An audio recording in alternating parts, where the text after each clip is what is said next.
listening to Radio Sputnik. Telling the untold.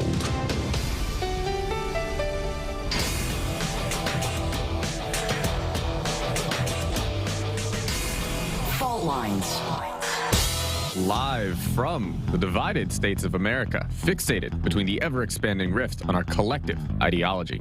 I'm your political analyst fighting for the right, Austin Pelly. And in the left corner, I'm your indefatigable, your ever-vigilant, your burning ember in the darkness, your political analyst, Jamarl Thomas. That means that you are listening to Fault Lines with Thomas and Pelly. Friday, my man. Friday. I think. Yes. Okay. 3 hours to immortality. Yeah. How's your Thursday? Can't complain. Quiet. Yeah. Yeah. No weirdness, no issues. Yeah. Yesterday was just quiet day at home. I got to go to dinner with my mom. How was that? She lives in upstate New York. Yeah.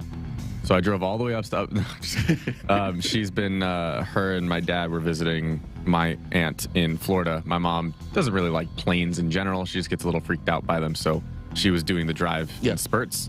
So she came back up in spurts and she's like, hey, you want to go out to dinner?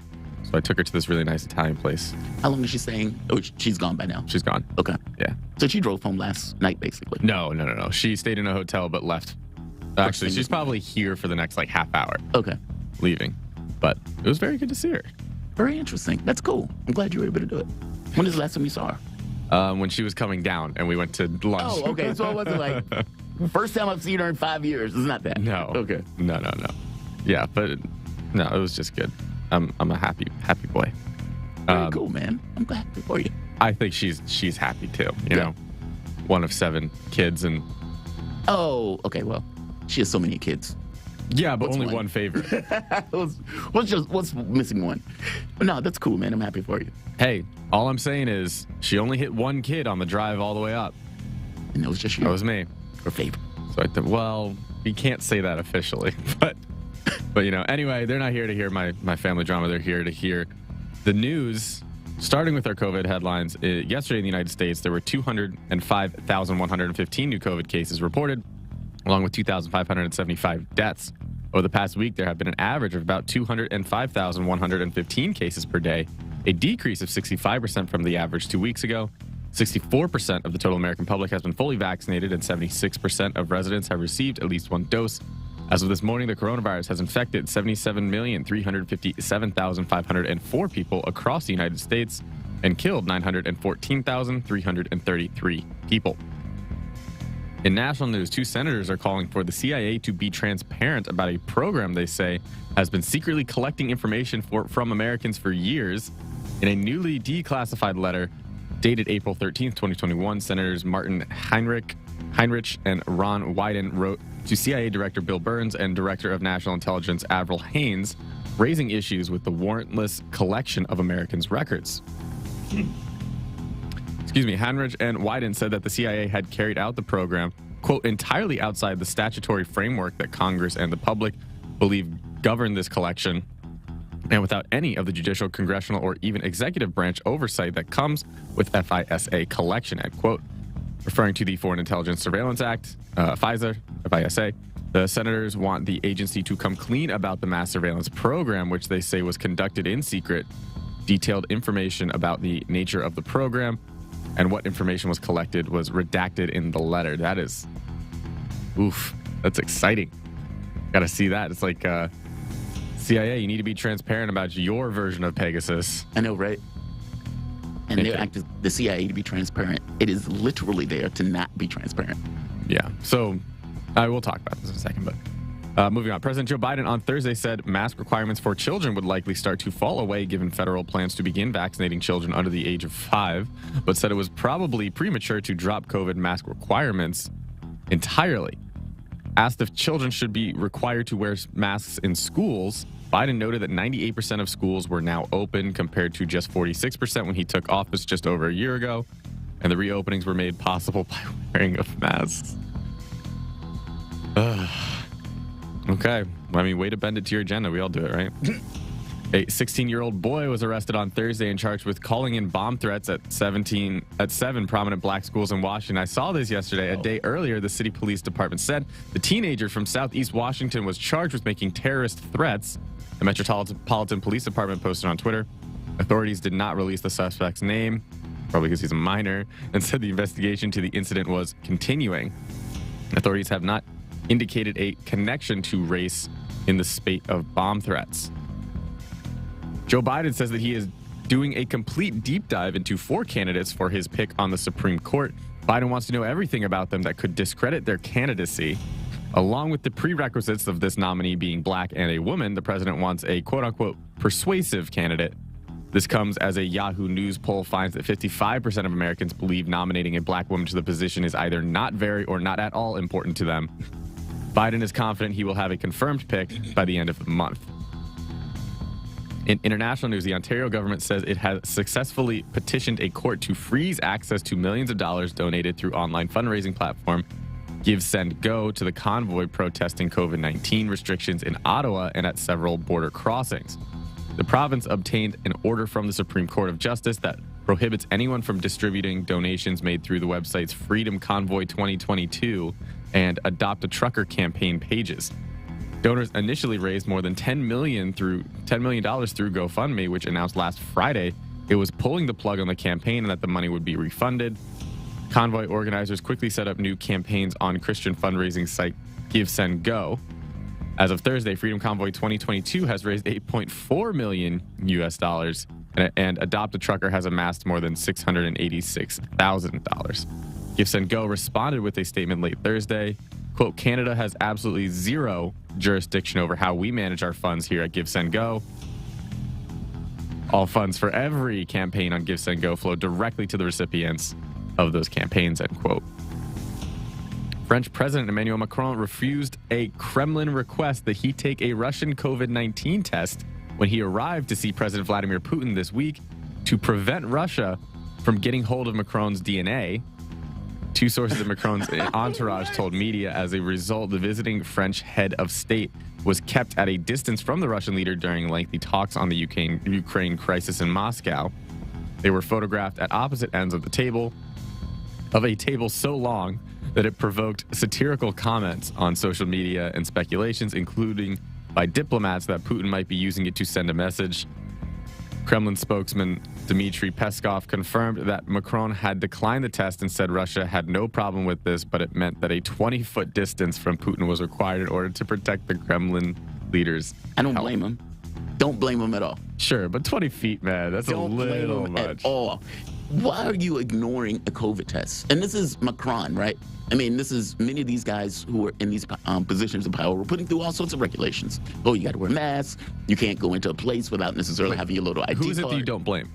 Putin? I don't blame Putin for Oh, I don't basically blame Macron for refusing. Really? Yeah. See, I blame Macron for refusing. You're going into somebody else's country, and there were all sorts of regulations that I had to follow when I was going into other people's country. One of those things being a COVID test. He can still take a test, a French test, an American test, all that. Yeah. He just doesn't want to hand over his DNA to the Russians, who were just proven of doing a state-sponsored doping scandal What do they? So of they the think, Olympics. So they think they're going to use Macron's DNA to dope? I mean, what do they think? I don't know what they would do with it, but they literally have back doors built into refrigeration storage units in science labs for those Olympic tests that they had done in the previous Olympics, which is why they were barred as Russia now. I know, but I guess what I'm getting at is, what does that have to do? Those with tests Macron? would go to the same labs.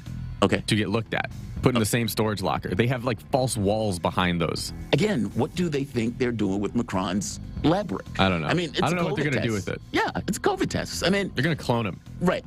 I mean, is that what Macron? Then he should say that. Macron should say, "Look, they have very sophisticated scientists in Russia. I don't want to take the chance that they're going to create a mini Macron that they can do whatever to." Or what if they Like a Black what if Mirror they create a Macron-specific illness that only his DNA is susceptible to? I mean, I guess that's possible. But all things being equal, I don't necessarily have an issue with Macron being tested coming into a country. I mean, what? Was this one of those anal COVID tests that China was getting people to do? I don't know, man. Do you remember that? Like China, there were certain people who were coming into China. China was like, yeah, man, we need to get the COVID test. It was like, okay. No.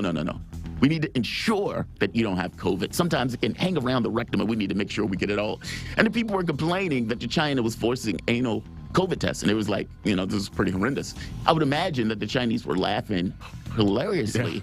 And, it's like, look, man, we can't take the chance. And they were arguing, right, in the same way. It was like, look, we can't take the chance. Sometimes we can't always get it when we're doing the nasal swab. But sometimes it hides. It's right in the small intestine, and we need to get all the way up in there in order to test it. So Macron got off lucky, let me tell it. I'd have been like, sir. This is the first time I've heard of those kind of tests. Oh, really? Oh, man. Those articles were hilarious. The people were complaining. They was like, how dare China forcing us to get this anal COVID test? I'm glad I wasn't traveling to China at the time. We got one more headline here in sports news. Just an update on the Olympics, the 2022 Beijing Olympics that are in full swing. The current leader is now Norway with 14 medals, 6 of them gold, followed by Germany with the same gold medals, but only 9 total. The U.S. sits in 5th place with 10 medals, 4 gold, and China in 7th with 3 gold medals, 3 silver, and no bronze, totaling 6 for them. And in holiday news, today is National Latte Day, Don't Cry Over Spilled Milk Day, and in Japan, it's Foundation Day, which celebrates the establishment of Japan in 660 BC. Those are your headlines. You're listening to Fault Lines with Thomas and Pelly. We got a host of them. What do you want to hit? Oh, yeah. So we talked about the Macron one. In fact, any of these are pretty good. There's also another story that you were talking about once before. The Biden administration is making a choice on what it wants to do with the Afghanistan funds. And they're deciding to basically break it in half. They're going to steal the money from the Taliban or from the Afghan government. They're going to give half to 9/11 families. Which is the Taliban. The Afghan government, which is the Taliban. Yeah. Which is the Taliban. And Biden is trying to basically steal the money. And even though the legalities of him stealing that money is very dubious, to put it mildly, I mean, he's still basically at this point trying to allow half of that money basically to go to 9/11 families. And it's like, when you think about it, it's like, how are you giving money that belongs to the Afghanistan government to 9/11 families? And how are you even separating the Taliban out as if the Taliban were responsible for 9/11? I mean, that's more of a Saudi thing if you're going to point out to anybody or any particular group. And even if you make the argument, okay, well, some of this was planned in Afghanistan. But all the Middle Easterners are the same. Yeah, that's why. Of course, that's why. So, You're all responsible for 9/11. Yeah, all of them are responsible for 9/11. Missing the point that they were planning in Germany at certain points. I mean, it's like, come on, this makes no sense. What do you think this is? You think he's just bending to political pressure here? That all things being equal, Biden has to know. I mean, at this point, you have people basically starving in the streets of Afghanistan. Literally. This was, it's not even being figurative. Literally starving in the streets of Afghanistan. And the $9 billion would do tremendous into preventing that level of starvation. And Biden is deciding to basically, we're going to steal their money. We're going to steal the money. That's astonishing to me. And so while he steals the money and gives it to 9/11 families, Afghanis die in the streets of starvation. I've made that mistake before. Afghans? Yeah, Afghani is their currency. Thank you. So I've been in an Uber before, and we were talking, and I was like, "Oh, where are you from?" He's like, "Oh, Afghanistan." I said, "Oh, so you're Afghani?" And he goes, I was like, "Oh, sorry." And he told me about that. Yeah, that's kind of like when people would say, when they were talking about Chinese, they would say, oh, I can't think of the name of it. They would use it all the time, but it would refer to items, not necessarily to people. I can't think of the name of it. It'll come to me at some point. I can think of a name, but I don't think I'm able to say it. No, it's not that. It's it'll come to me at some point. Okay.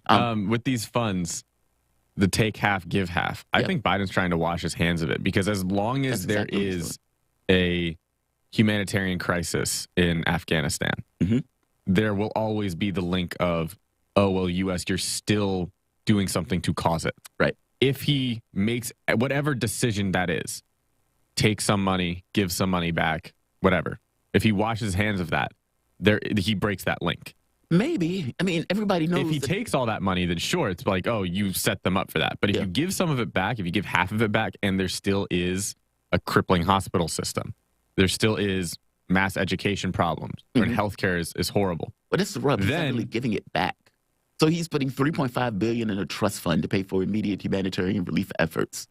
That's not. He's not giving it back. No. He's reinvesting it the way he sees fit. Yeah, pretty much. Yeah. Which is astonishing. I mean, if you're going to wipe your hands of it, look like you would just say, okay, take the money. But that is a political problem associated with it. No, because then he's bowing down to... Exactly. to the Exactly. terrorists, as he says. Exactly. Which, Taliban, I would say terrorists. So maybe not Taliban 2.0. Well, they're not terrorists. I mean, they're taking the government back or the country back. I mean, terrorists to me comes across as, okay, you're blowing a bridge in order to push back against some kind of political thing. In this case, it seems like we just lost the war. And they basically took the country back from the U.S., who was occupying that country. I mean, but besides that point, he can't do it. Let me ask you this. Regardless of the political consequences, should he do it? Meaning, is his political future at this point worth more than the fact that these people are starving? To him, absolutely. Yeah. Absolutely. Which is wild, since I think to the average American, under 40%. To the average American, yeah. Yeah. I don't think we care about them one way or the other. Yeah. At all. But he just doesn't want to take the hit politically by giving the money basically back. Should he do it? I don't know. You said you care about life, bro. Oh, I do. Oh, okay, yeah. So should he do it morally? Yes. I'm trying to think about all these implications of what it would mean for America and things like that. Whenever possible, I try to take out the morals in my arguments because Do you? How do you do that? How do you take out the morals of the argument? If you notice when we were having the abortion discussion, I specifically was taking the most scientific approach. Yeah, but the scientific approach. I mean, the whole thing is being powered by if you don't have morals, or if not you specifically, but if you don't have morals or if you're not religious, then me saying that you have a moral obligation to do that falls on deaf ears. Right. So if you can't agree on a premise, so typically I try to take out a lot of the morals when it comes to arguments, because then you don't get anywhere. Well, flat. No, I understand that point. I mean, but it's still powering your take. Meaning, do you believe that I don't believe that you're looking at this from either a moral or ethical standpoint when you're making an argument about one way or the other? Meaning, I understand your point. If you don't accept this particular premise, then it's not gonna sway you. It's not gonna bother you. So I do get where you're coming from with that. That's perfectly fine. For this, I don't think there is a consequence for the United States, one way or the other. Like, if the U.S. keeps the money, what's the consequence? Or if the U.S. gives it to the Taliban, what's the consequence? The consequence seems very specific to just Biden and him being attacked on this notion of, oh, you're giving our enemies money, or you're falling down giving money to our... Well, you're also, like, you hit it on the head before, too. It's like, we lost then. Yeah. Definitively lost. Yeah. As of right now, we can still hold on to, see, we pulled out. We physically pulled out, and the country's going to shambles. I thought you were going to say something else with S, but... No. No. The country's collapsing, crumbling. Yeah. Shambles. Yeah, and so it would be a very tough pill to swallow, right? The amount of people, the amount of time we spent there. Yes. The amount of investments we've had in the area. All for naught? All for naught. And then there's the secondary thing of, is something worse going to kind of come out of it? I mean, like, think of ISIS for the moment. You had basically Al-Qaeda, and then ISIS came out and was like, oh, man, can't be worse than Al-Qaeda. Well, ISIS was worse. I mean, they were putting people in cages and burning them alive, for God's sake. And so it's like, is it possible that creating this level of hell in that country isn't going to create something? Well, we were just talking about with Yemen. We didn't get nearly enough time yesterday, but we were talking about it with Yemen and the Houthis and all that, and the anti-UAE and American sentiment. Yes. Well, when you have a country that 57% are malnourished. Yes. And the only way to get food and security is to join a rebel group. They're not going to be loving life. You're going to get a lot more recruits. Yes. So why are we trying to purposely destabilize Afghanistan even more? Thank you. You're going to birth more anti-American sentiment. Yes. Especially if the general consensus in that country is, well, America's preventing us from recovering. Or America's causing this, or they're making our lives miserable, et cetera, et cetera, et cetera. I mean, when I was in Kenya, anytime you're going to have this kind of economic hardship, you're going to create horrible incentives, or at the very least, incentives for people who are pretty nefarious to basically use those people, basically by giving them cash. And I remember in Kenya, the guy was like, yeah, we have American military here in Kenya. I was like, what are you talking about? He says, we have recruitment centers where Kenyans can basically go and fight wars for the United States. And he says, dude, I can show you the recruitment center. I can show you pictures of friends of mine who basically will take money to pay for their families in order to go pretty horrible things in other countries or in other places. I mean, this is kind of like modus operandi for this stuff. See, is that right for America to do? Right usually doesn't apply to foreign policy. Honestly, it's not a lens that's helpful. It really isn't. It puts you into these like moral quagmires that you really can't. There's no out. Well, no, because what I was just talking about with Yemen, right? that means that rebel groups get more recruits because they are leveraging security, Yes. food, all that. You want to take care of your family? Is Come with us. America doing that on purpose? Is that okay for America to do? I mean, that's what essentially we're doing in Yemen. We're weaponizing starvation. Dude, none of this stuff is good to do in retrospect. Like if we were to go into a country, if we were to go into Yemen or Afghanistan and set up American military recruitment centers, right, and you get a decent wage, you have plenty of food for you and your family. You don't have to sell your children, while still withholding $9 billion from the country, creating that issue, but also giving them an out that gives America, that pushes towards America's agenda. Is that okay for America to do? I mean, it's creating the problem and solving it by pro-America, American ways. Usually this stuff isn't right or wrong. But of course, I would say by value system, that's wrong. That's demonstratively wrong. Usually what foreign policy boils down to is what is in our self-interest in trying to get X or Y accomplished, meaning what is the objective? And based on the objective, what do you need to do to accomplish that objective? And whether it's right or wrong usually doesn't apply within the context of what are you trying to do for the objective. When Obama was trying to get rid of Assad, he didn't care that 500,000 people were going to be killed because of the civil war that he was basically egging on. Didn't care. When Obama was trying to get the JCPOA done, he didn't care that he was giving this green light to the Yemen war. Didn't care at all. His thing was, okay, it's going to be bloody and everything else, but I don't want Saudi Arabia to get involved in these negotiations that screw up my JCPOA negotiations. So yeah, I'm going to give these guys a green light in order to go into Yemen. Starvation and everything else, again, matters less than what we were trying to accomplish. What you're going to find is that foreign policy is that. It's not what's ethical. It's not what's moral. Yeah, I know. It's not even what's good or bad. It's just what is in our personal, individual best interest as a country that we want to accomplish. Yes and no. Yes, because I understand that a country's first allegiance is to themselves. But at the same time, think about all that we've done for morals and ethics around the world, America. Think about how many places we've gone in for democracy. Yes. Think about how many bombs. Yeah. Think about how many territories, countries we've given humanitarian aid to because we don't believe they can feed their own people. We don't believe that the treatment of their women or children are correct, and interjected ourselves. And that's part of foreign policy. Where do you draw the line? Because humanitarian aid is entirely a moral question. We're saying, and we have said, that and some reasons why we've said that we weren't leaving Afghanistan is because we don't believe in Sharia law. That's what they say. That's what they say. I mean, think of the dictators that the United States has basically backed around the world. I mean, even South America, I could even give you the number of coups, like just reading down the list, one country, one coup after the next. All of these things are usually coded in, we're doing this because we care about this group. We're doing this because we care about that group. I mean, same thing with Venezuela. When the United States was trying to basically destabilize Venezuela and get rid of Maduro, and again, I don't care one iota what people think about Maduro. It is not my country. Nor do I want to create all sorts of havoc under this kind of humanitarian grounds. I guess my point is we use humanitarian reasons and rationale all the time. The Tillerson memo, great example. Right, but when do you believe it?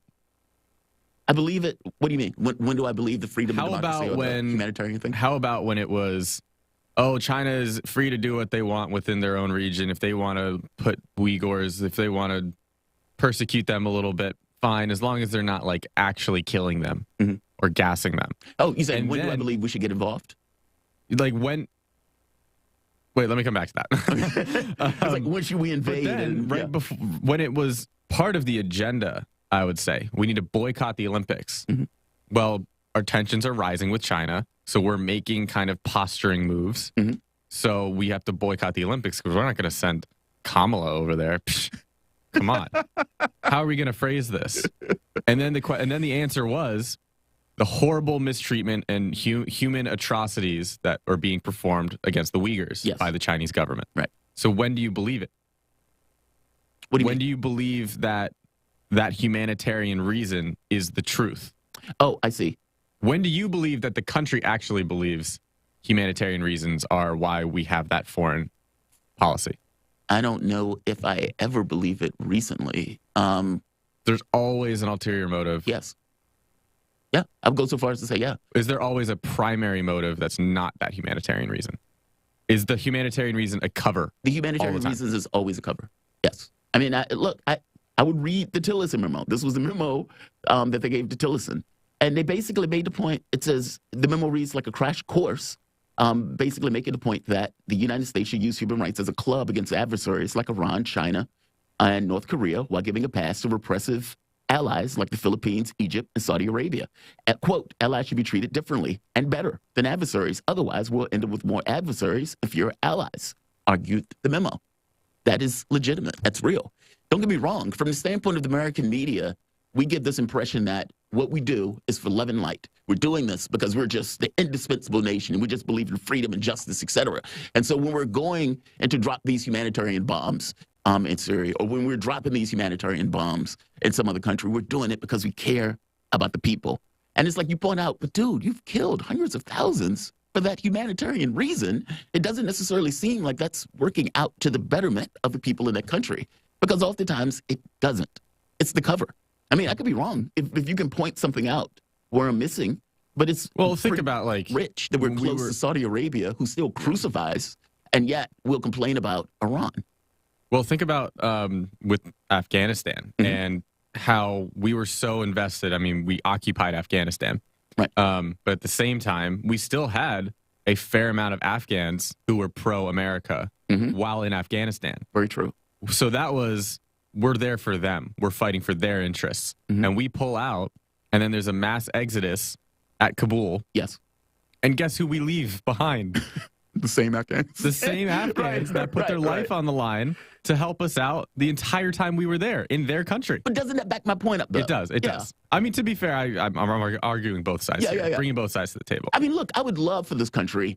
Do you remember when Obama was in office? And some of the stuff is before I really got heavy into the politics of this stuff. And so I don't necessarily, my perspective of it then will probably be different from my perspective now if I was watching it back then. But it was like during the time, I forget the Muslim group that the U.S. went in order to provide cover for against ISIS. It was like something about I can't think of the name of it. But in that situation, it was like the United States is basically protecting this particular group from ISIS. And I thought, good. That's not bad. Good. You're already there. That particular group is going to get killed. Yeah, good job. Applause. But stuff like that. I love it when this country takes this kind of humanitarian stance for something that is legit, not with humanitarianism as this kind of excuse to go in. Because what you would have is Republicans and Democrats basically doing the exact same thing, coming up with different reasons to do it. So Democrats are like, we have to have this humanitarian reason. Republicans are like, we need to be strong. What about this, I believe it was Marines. What about this Marine mission that just happened? Which one is this? Of the American helicopters flying over, and they raided the compound with the leader. Oh, the ISIS leader thing. Was he ISIS? I thought it was, yeah. Okay, I thought it was like they killed one of the commanders or something to that effect. The leader. It was the leader. It was the leader. I don't think I have an issue with them offing elements. It depends on the situation for me.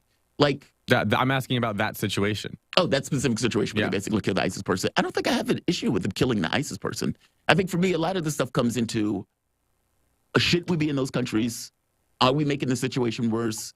Do we create another ISIS person by policy that we're basically creating? Like, what's the point in killing the ISIS person if, one, you're going to create another one behind it, and you're not changing policy in order to kind of incentivize this stuff in the first place? Not to mention we were using these guys when we were using them as battering rams in various countries. I mean, when we're talking about Gaddafi, or even whether we're talking about Syria, where we're using these guys to basically try to take down Assad. It's almost like we use them when we need them.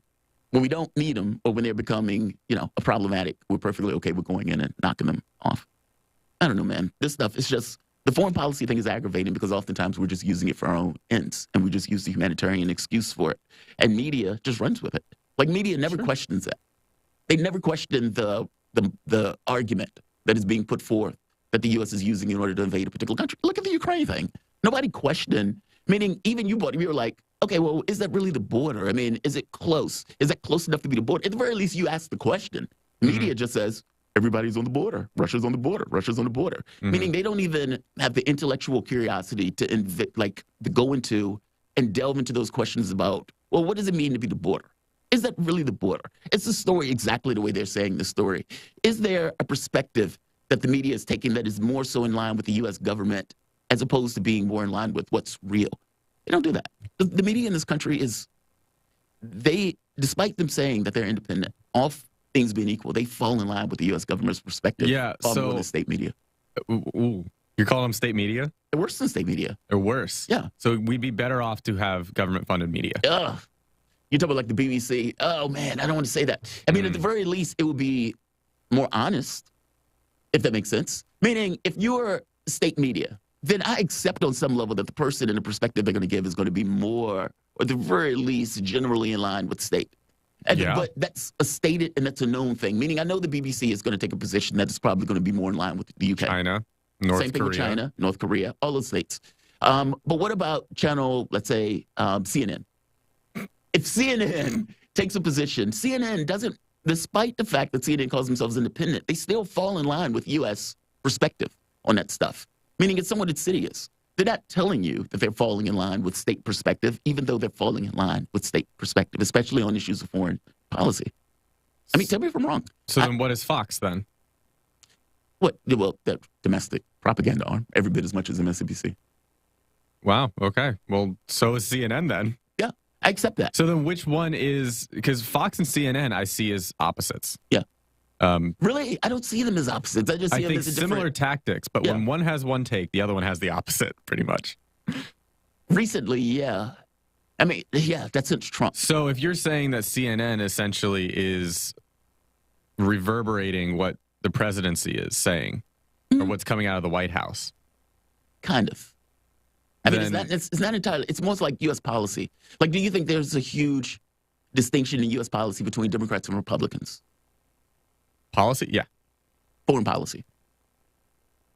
Oh, not as much. Yeah, exactly. And so it's not like, it's like, so if CNN, well, Fox, Democrats, traditional Democrats, currently in power Democrats, yes. The new age of Democrats is progressive, and the more progressive, the less war hawk hungry. Tend to be, yeah. Yeah. Yeah. And the more neocon everyone else is, the more war hawk hungry they are. Yeah. Especially around phraseology like, we're going in to kill an ISIS leader. Yes. Hoorah. Yeah, yeah. People, they get excited about that. It's like, yes. I don't know, man. I remember just Brian Williams, when Brian Williams, I think Obama was in office, launched missiles into Syria, and Brian Williams started quoting poetry about how, the light of the missiles, something, something. And he's like giving this poetic thing with these missiles that are going off to kill people.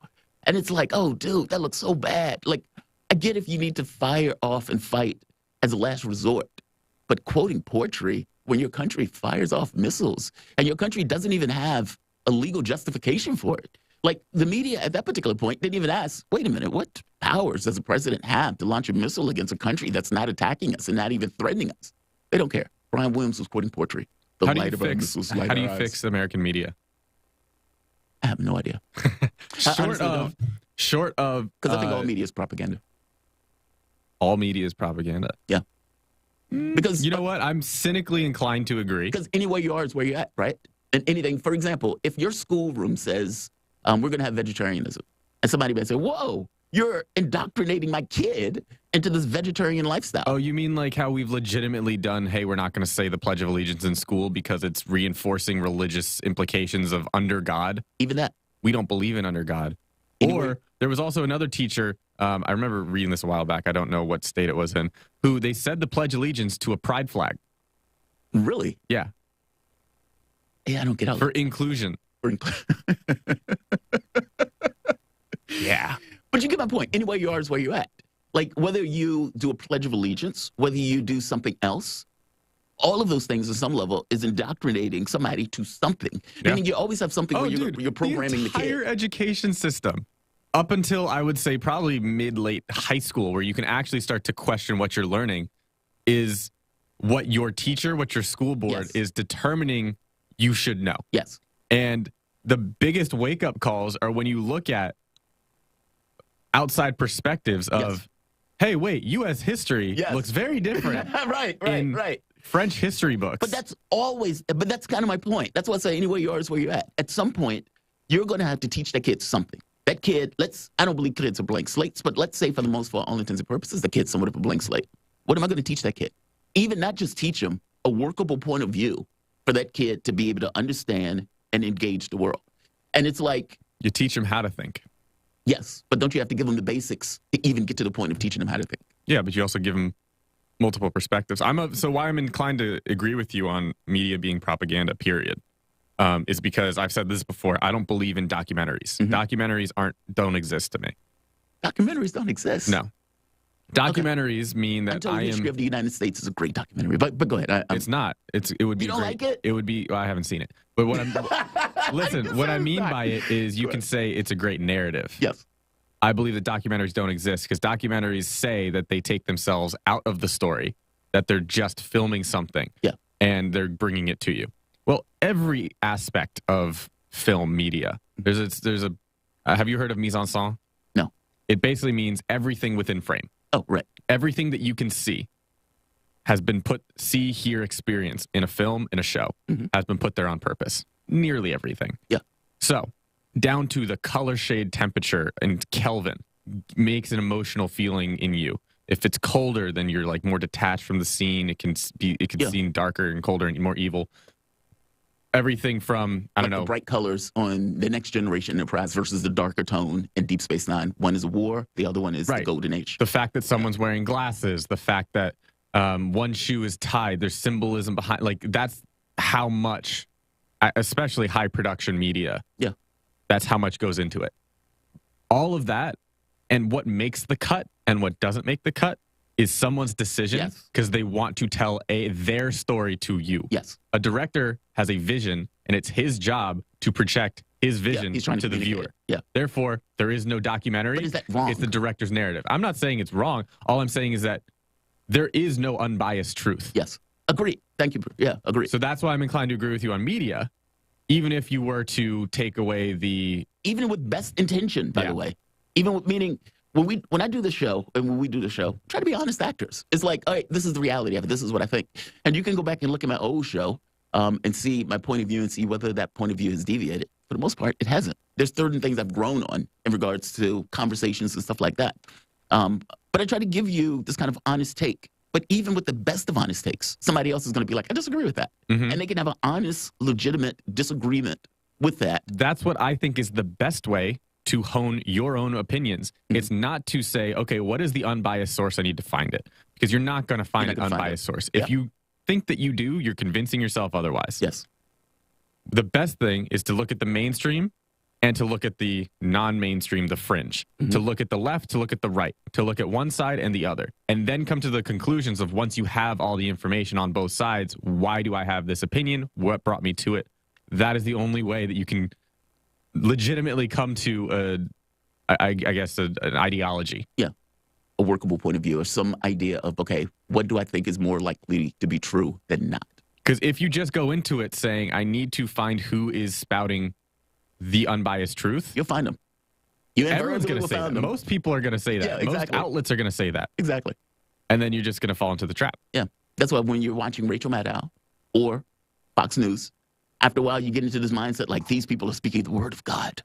And then it takes a while. Like for me, I thought Rachel Maddow, I thought Keith Olbermann, I thought those guys were phenomenal during the Bush administration. And then Obama gets in office and it's like, hey, you guys aren't complaining about the same things that Obama is doing that Bush did. What is going on here? Something is weird with this, et cetera, et cetera. And then, then your world falls apart. Listen to this. We have Mark Frost, who's coming on the line. We're going to talk about inflation and how it has just gone gangbusters in this particular moment and what that means going forward. You guys are listening to Fault Lines with Thomas and Pelly. We'll be back in a moment. Fault Lines. Hi, I'm political analyst Garland Nixon. And I'm political scientist, author, and nationally syndicated columnist Dr. Wilmer Leon. We're the co-hosts for The Critical Hour, airing Monday through Friday from 6 to 8 p.m. Eastern Time here on Radio Sputnik in Washington, D.C. We close out your day with a thorough and hard-hitting analysis of the day's top stories where we bring in brilliant scholars, authors, and investigative journalists from around the world. And on Fridays, it's panel time, when we do a roundup of the week's most important issues. Join us to keep up with the world's top stories. Enjoy an in-depth analysis. And have a little fun along the way. Listen to our show. The Critical Hour, Monday through Fridays on Radio Sputnik.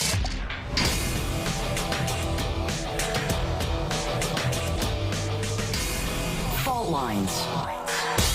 Welcome back to Fault Lines on Radio Sputnik. My name is Jamarl Thomas. I'm joined with my co-host, Austin Pelly, coming to you live out of our station in Washington, D.C. If you guys happen to find yourself in the D.C. area, you can catch us on radio at 105.5 FM at 1390 AM. We're also kicking around in Kansas City at 102.9 FM and 104.7 FM.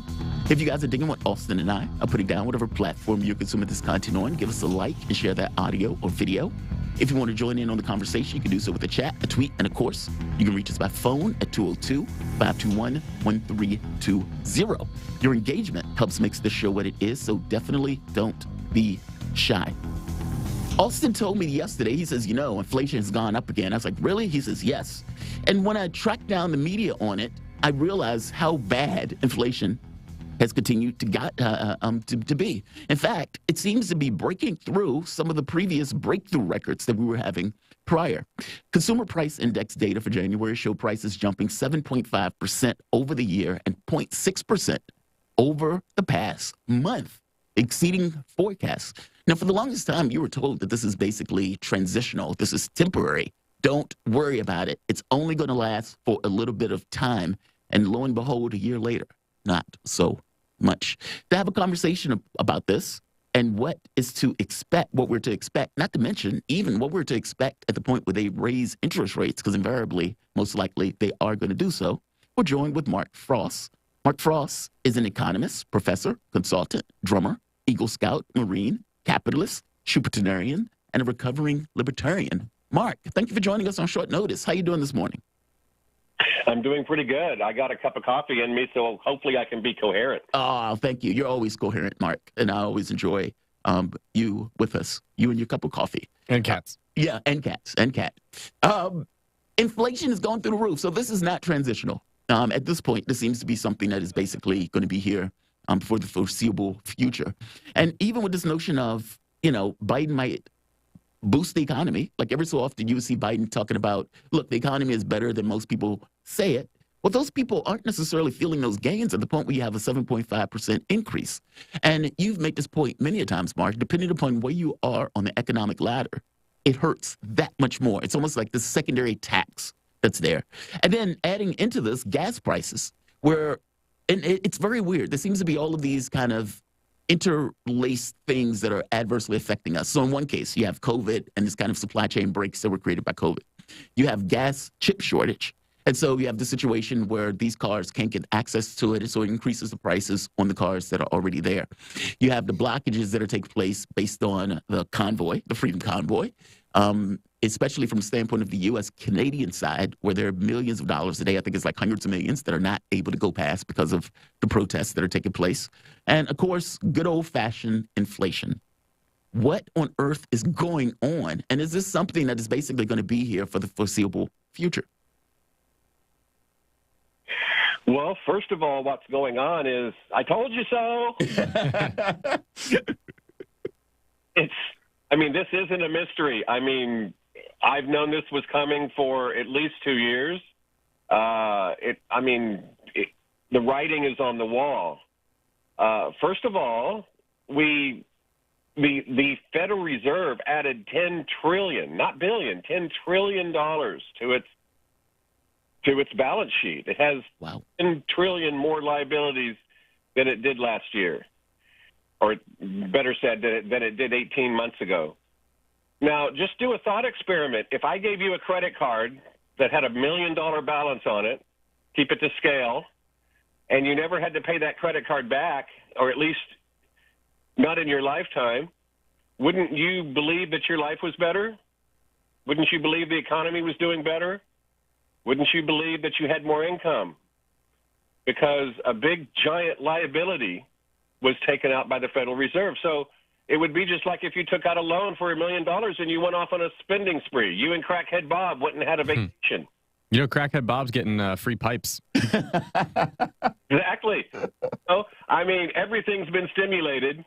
Everything. Everybody's had either direct transfers, indirect transfers, and the only thing that shocks me is a significant percentage of the mainstream press seems to be scratching their head, kind of laying back in their chair and saying, "What happened? I don't understand."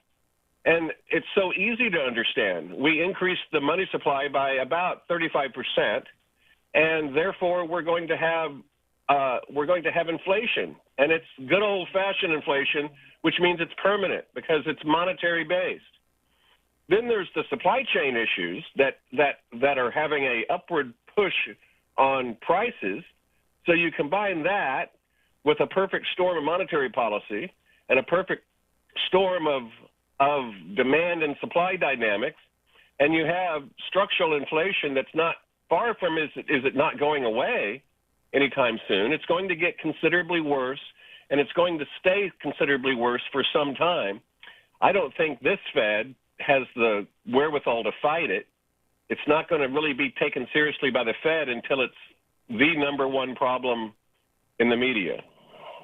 Mark, I'm wondering if you could, I know this is a very generic question, but how does increasing the money supply actually raise inflation? Because we've heard from an MMT guest that notion is, he denies that notion.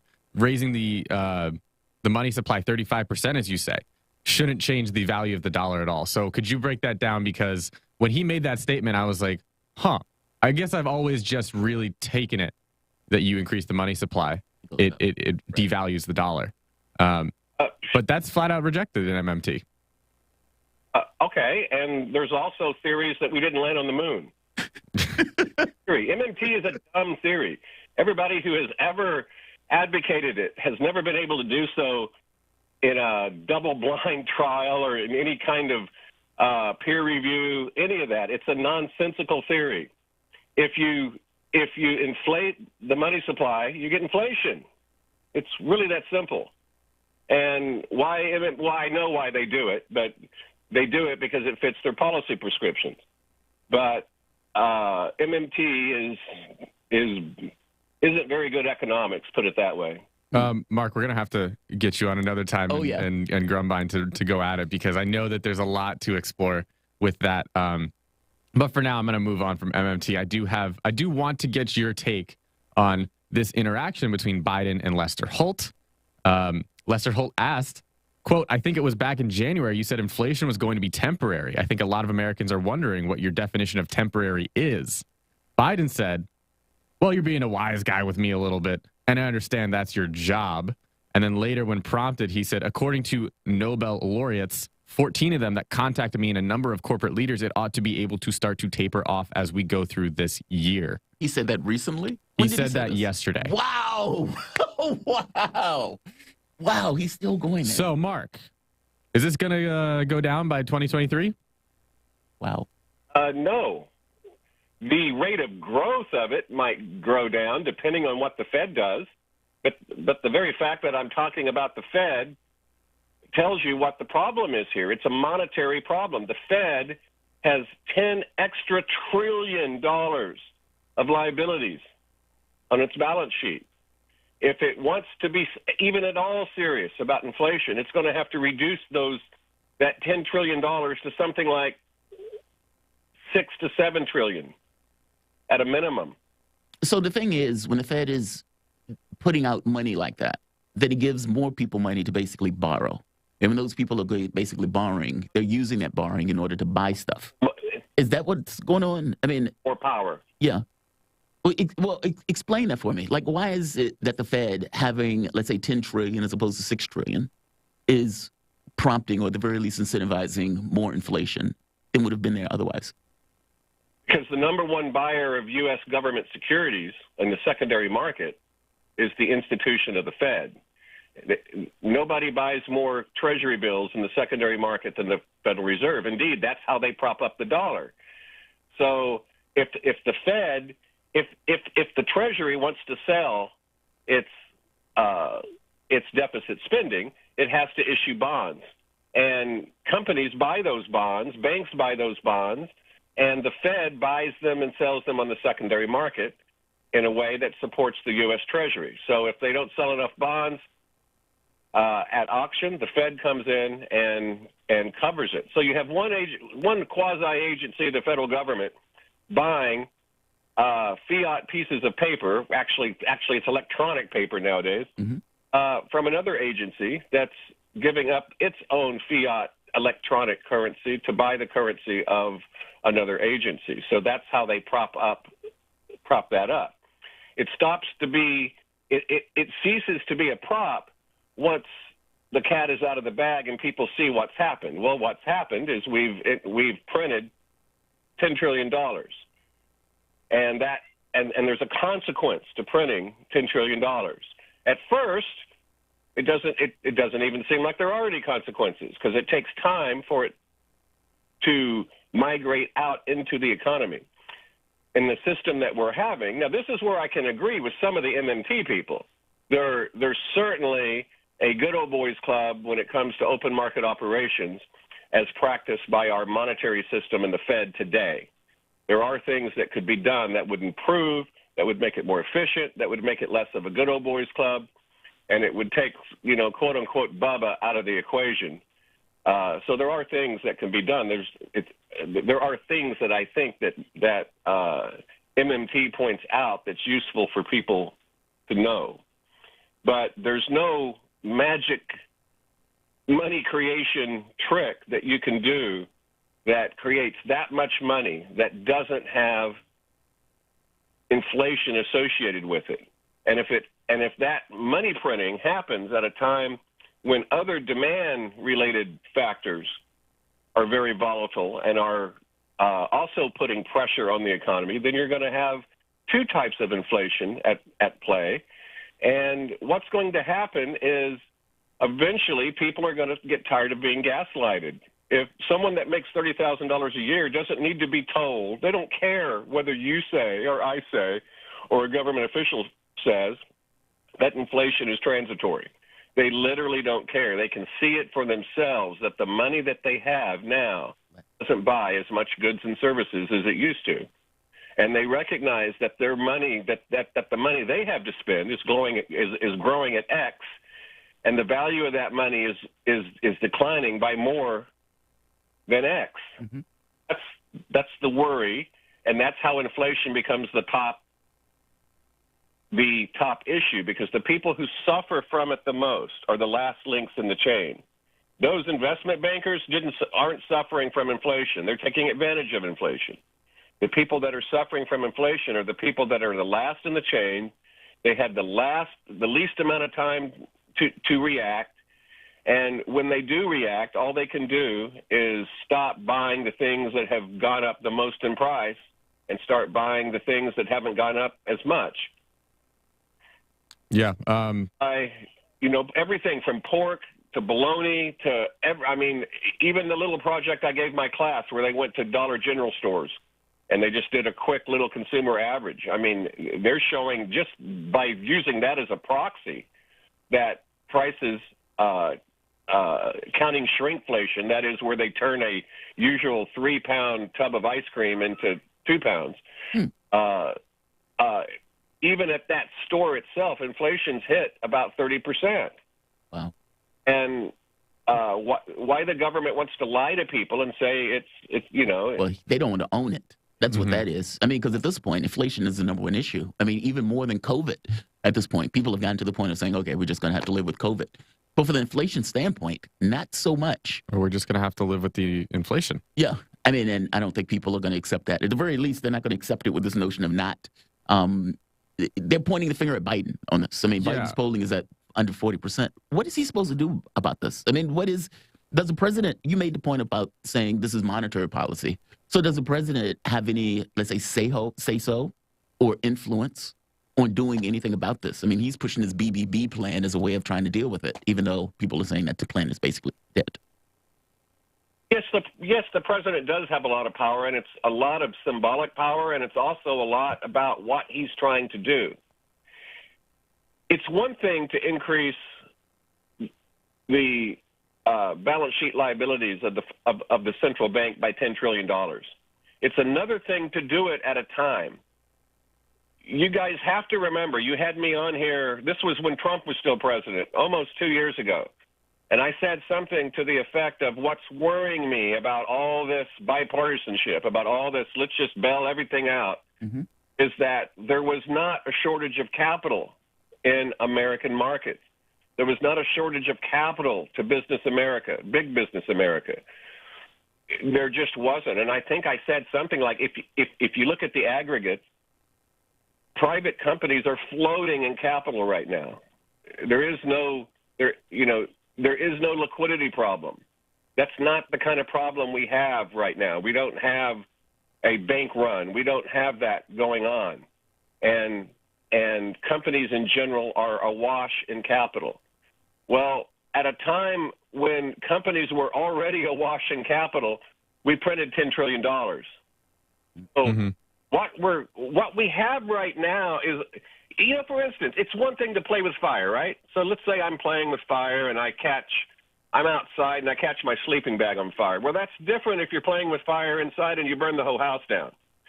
And there's a perfect storm going on here between not just COVID, but our reaction to COVID, our reaction, canceling the Keystone pipeline, sending a signal out that fracking is bad, sending a signal out to the energy companies that, okay, the party's over.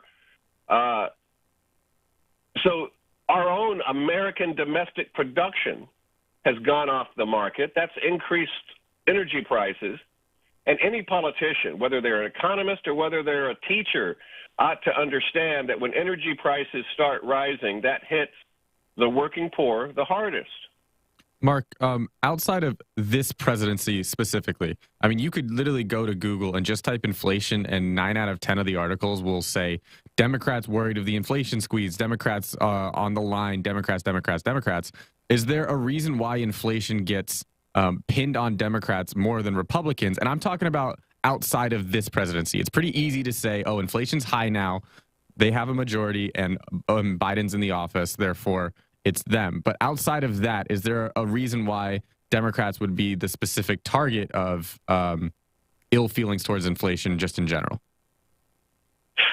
Yeah, because I think generally speaking, Democrats value. This goes back to 1896, to the Wizard of Oz and Dorothy, and she could only get back home by clicking her silver slippers. Ruby red. Ruby slippers. They made them ruby slippers because it was a Technicolor movie when the movie came out. But the actual story that was around, the actual populist story was Dorothy got home by clicking her silver slippers. Silver was inflationary in 1896, and gold was deflationary. And so I think just as a regular rule, Democrats, in terms of their economics, believe that moderate ongoing inflation is a healthy thing for an economy. Deflation benefits those who are lending money because they're getting paid back with money that's more powerful than what they borrowed. So, that's where negative real interest rates come in, is, those sorts of things that people think of. Yeah, cool. Mark, one last question before you go. This is the first time I've heard that you actually teach a class on economics. And I'm wondering, I've seen all these viral TikToks and videos and stuff of people that trading this pencil for a house. Do you do any fun projects? Should I enlist in your class? Enroll, I would say. Enlist is a little strong. Should I enroll in your class and I will turn a pencil into a house eventually? You absolutely should enroll in my class. I have the best evaluations of anybody in the entire school, and I have some of the worst grades. Mark, thank you, my man. I appreciate you joining us this morning. And yeah, we're going to have to definitely get you on a panel discussion with our MMT guests. I think it would be utterly and entirely fascinating, especially with inflation kind of going through the roof. It would be nice to have you two to have the conversation. But the voice that you guys were listening to is Mark Frost. Mark Frost is an economist, professor, a consultant, drummer, Eagle Scout, Marine, capitalist, Schumpeterian, and recovering libertarian. You can follow Mark on Twitter at FrostyCash. You guys are listening to Fault Lines with Thomas and Pelly. We'll be back in a moment.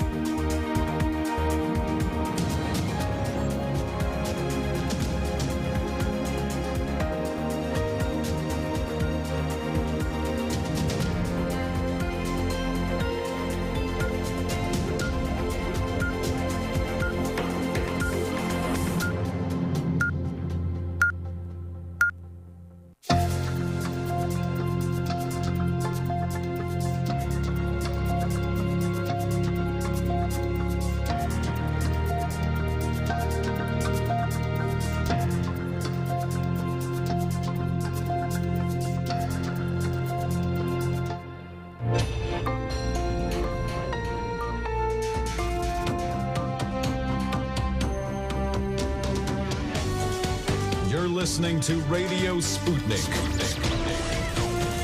Telling the untold.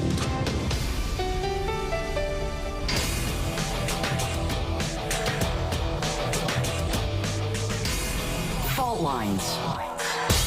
Live from the divided states of America, precipitously perched at the edge of this resilient and exploited globe. Welcome to your context lens for the American perspective. In the left corner, I'm your ever vigilant, your indefatigable political analyst, Jamarl Thomas. And in the right corner, I'm the woke's worst nightmare, a cisgender white man with no shame, your political analyst, Austin Pelly. That means you're listening to Fault Lines with Thomas and Pelly. I love that one because we're going to get into a conversation about Adele. And Adele is apparently making people very angry. And why do you think Adele is making people very angry? Because she is proud of being a woman. Yes, they're angry because Adele is proud of being a woman. I am perfectly fine with being a man. I guess people are angry at me for basically saying, yes, I'm proud to be a man. I'm proud and you know to be, what? etc. I'm perfectly fine with being white. Oh my gosh, What? don't cancel me, guys. What? How dare you, sir? How dare you, sir? Dare you? But yeah, Adele. Good tease. We'll hit it after the headlines. Yeah. The story is astonishing for how ridiculous it is, and yet here we are. In headline news, or in the news, yesterday in the United States, there were 205,115 new COVID cases reported, along with 2,575 new deaths. Over the past week, there's been an average of about 205,115 cases per day, a decrease of 65% from the average 2 weeks ago. 64% of the total American public has been fully vaccinated, and 76% of residents have received at least one dose. As of this morning, the coronavirus has infected 77,357,504 people across the United States and has killed an unfortunate 914,333 men, women, and children in this country. In national news, 2 senators are calling for the CIA to be transparent about a program they say have been secretly collecting information from Americans for years. In a newly declassified letter dated April 13, 2021, Senators Martin Heinrich and Ron Wyden wrote to CIA Director Bill Burns and Director of National Intelligence Avril Haines, raising issues with the warrantless collection of Americans' records. Heinrich and Wyden said the CIA had carried out the program, quote, entirely outside the statutory framework that Congress and the public believe govern this collection, and without any judicial or congressional or even executive branch oversight that comes with FISA collection, unquote, referring to the Foreign Intelligence Services Act, or basically FISA. The senators want the agency to come clean about the mass surveillance program, which they say conducted in secret or was conducted in secret. Detailed information about the nature of the program and what information was collected was redacted in the letter. President Joe Biden on Thursday said mask requirements for children would likely start to fall away given federal plans to begin vaccinating children under 5, but said that it was probably premature to drop COVID mask requirements entirely. Asked if children should be required to wear masks in school, Biden noted that 98% of schools were now open compared to 46% when he took office over a year ago, and the reopenings were made possible by the wearing of masks. I think my co-host disagrees with that. I think I actually do agree with that. We'll get to it. I don't agree with the injecting kids under 5. That just seems too aggressive, and especially since kids don't seem to be, getting infected at that young of an age. But mask, I don't have a problem with the mask wearing. That seems small. But we can get back to it. A 16-year-old boy was arrested on Thursday and charged with calling in bomb threats in 7 predominantly black schools in Washington. A day earlier, the city police department said. The teenager from southeast Washington, was charged with making terrorist threats, the Metropolitan Police Department posted on Twitter. Authorities did not release the suspect's name and said the investigation into the incident was continuing. Authorities have not indicated a connection to race in the spat of bomb threats. Joe Biden says that he's doing a complete deep dive into 4 candidates for his pick for the Supreme Court. Biden wants to know everything about them that could discredit their candidacy. Along with the prerequisites of the nominee being black and a woman, the president wants a persuasive candidate. Not quite sure what that means. This comes as Yahoo News finds 55% of Americans believe nominating a black woman to the position is either not very or at all important to them. Biden is confident he would have a confirmed pick by the end of the month. Man, hate that. Mm-hmm. I mean, if you're just going to choose an African-American woman for it, just choose an African-American woman for it. Don't make it about If I race. can fill in some gaps here, I think the persuasive is probably what you want to see from a president. Mm-hmm. I mean, if you're all for 100% belief in the system, both on paper and in practice, then you probably don't, because you want the most unbiased judge you can get, right? Mm-hmm. But if you're trying to, let's say, going into a conservative Supreme Court, trying to balance it more, you're going to want a strong, persuasive, get someone on their side, lefty. Yeah, I suppose so. Yeah. I mean, I guess I don't see anything wrong with persuasive.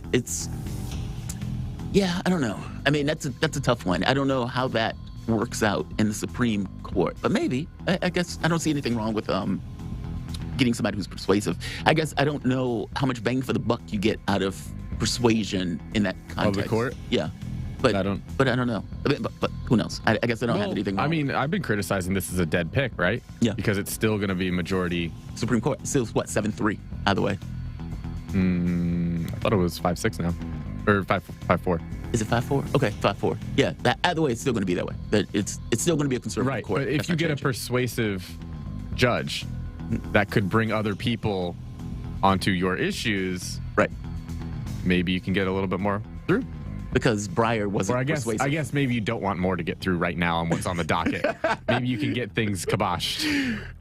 Yeah, I don't know. The persuasive thing is just weird to me. I don't know how far that goes. I know in political circles, I don't think people have these arguments and the other person says, you know what? I completely disagree with you, but now that you've said that, I totally. Meaning, I don't know if that's how it works on the court also. But who knows? Persuasive, nothing wrong with persuasive. In international news, the Ontario government says it's successfully petitioned a court to freeze access to millions of dollars donated through online fundraising platform GiveGoSend to the convoy protesting the COVID-19 restrictions in Ottawa and at several border crossings. The province obtained an order from the Superior Court of Justice that prohibits anyone from distributing donations made through the website Freedom Convoy 2022 and Adopt a Trucker campaign pages. Donors initially raised more than $10 million through GoFundMe, which announced last Friday it was pulling the plug on the campaign and that the money would go or would be refunded. Convoy organizers quickly set up new campaigns on Christian fundraising site GiveGoSend. As of Thursday, Freedom Convoy 2022 had raised $8.4 million and Adopt a Trucker had amassed more than $686,000. GiveGoSend responded with a statement late Thursday, quote, Canada has absolutely zero jurisdiction over how we manage our funds here at GiveGoSend. All funds for every campaign on GiveGoSend flow directly to the recipients of those campaigns, unquote. We should come back to that, because the idea that they can take their money like that is pretty appalling. I just love how strong, Give Send Go is on that statement. Like, how dare you invade where we're putting our money? Canada has absolutely zero jurisdiction on how we manage our funds here at Give Send Go. All funds for every campaign on our site flow directly to the recipients of that campaign. Very, very strong. Very nice. I like it. French President Emmanuel Macron refused a Kremlin request that he take a Russian COVID-19 test when he arrived to see President Vladimir Putin this week to prevent Russia getting a hold of Macron's DNA, two sources in Macron's entourage told media. As a result, the visiting French head of state was kept at distance from the Russian leader during lengthy talks on the Ukraine crisis in Moscow.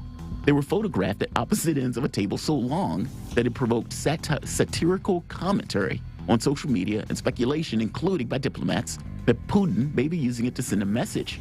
Yeah, he didn't want to be infected with COVID. That was the message.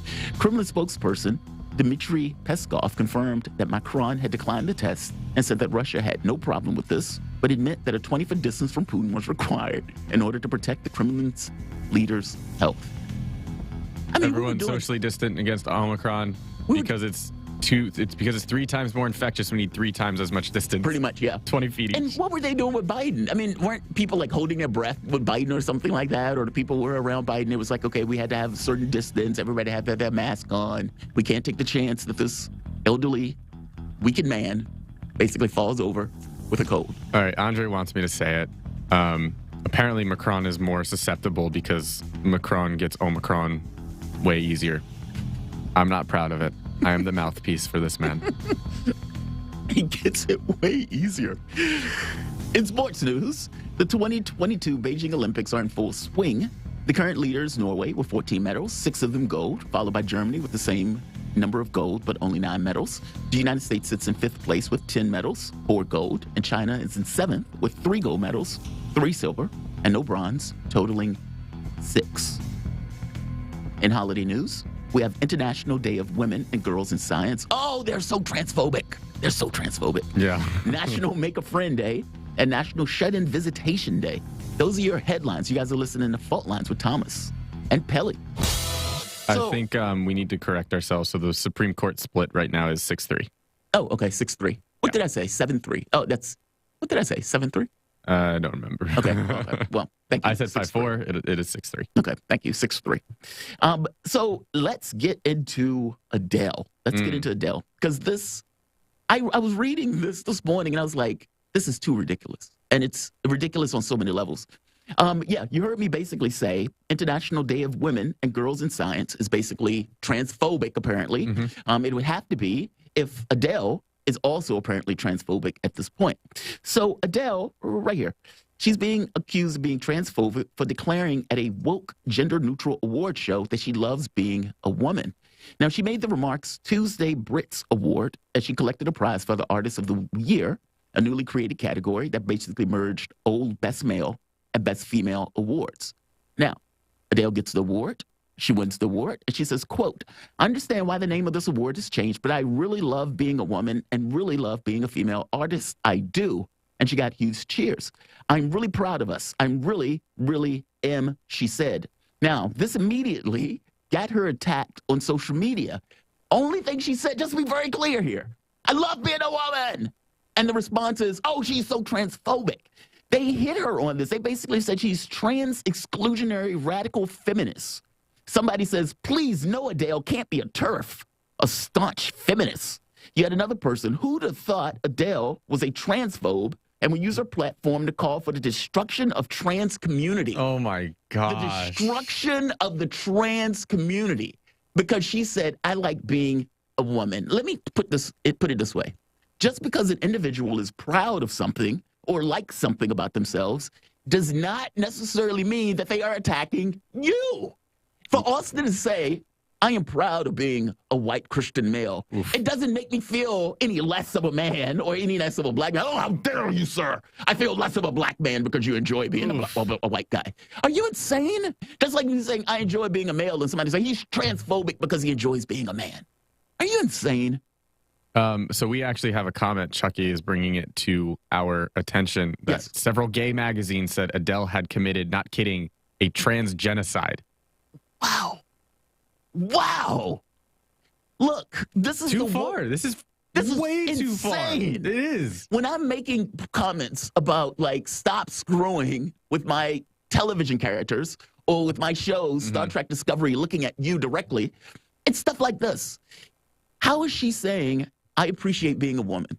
Which, why wouldn't you, right? I mean, at this point, meaning you should appreciate who you are. This is saying that you can't afford to have your identity. Yes. You're not allowed your identity. Your identity is determined by what we want it to be. Yes. And not just that you are somehow insecure or so insecure about your identity that a person basically saying, I am content with myself, that somehow adversely impacts you. That is astonishing to me. I'm perfectly happy being an African-American male. How dare you, sir? You are destroying the trans community by affirming your manhood. This is just too ridiculous, man. Good point, too, from Danny. Don't trans women love being a woman, too? Wow. Right? Wouldn't that be, I mean, that's the whole argument about trans athletes. Yeah. Right? And not having a third category for trans athletes. It's that, well, I am just as much a woman. Yes. So aren't you proud then to have made that switch? Or are you making that switch and you absolutely hate yourself every day for it? Yeah, right. Which one is it? Because if it is where you're just proud of it, then you should have no comments with what she's saying. If you're a woman, just like she's a woman, and she says she's proud of being a woman, shouldn't you also just accept that she's proud of being a woman? I mean, it seems that the people who are complaining about this are basically admitting that there is a difference.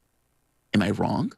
Meaning, if that's a slippery slope, my guy. All I'm saying is, if you're attacking her for this, for her saying, I am proud to be a woman, And to your point, because you're the one that brought it up, and I think I agree with you on it, if you're basically saying that her saying that is a problem, why is it a problem? Is it because you're seeing a distinction between who she is, saying that she's proud to be a woman, versus who you are that transitioned? And look, there's nothing wrong with either of those things. Meaning there's nothing wrong with you being trans. There's nothing wrong with her being a woman. There's nothing wrong with Austin being a guy. None of those things are problematic.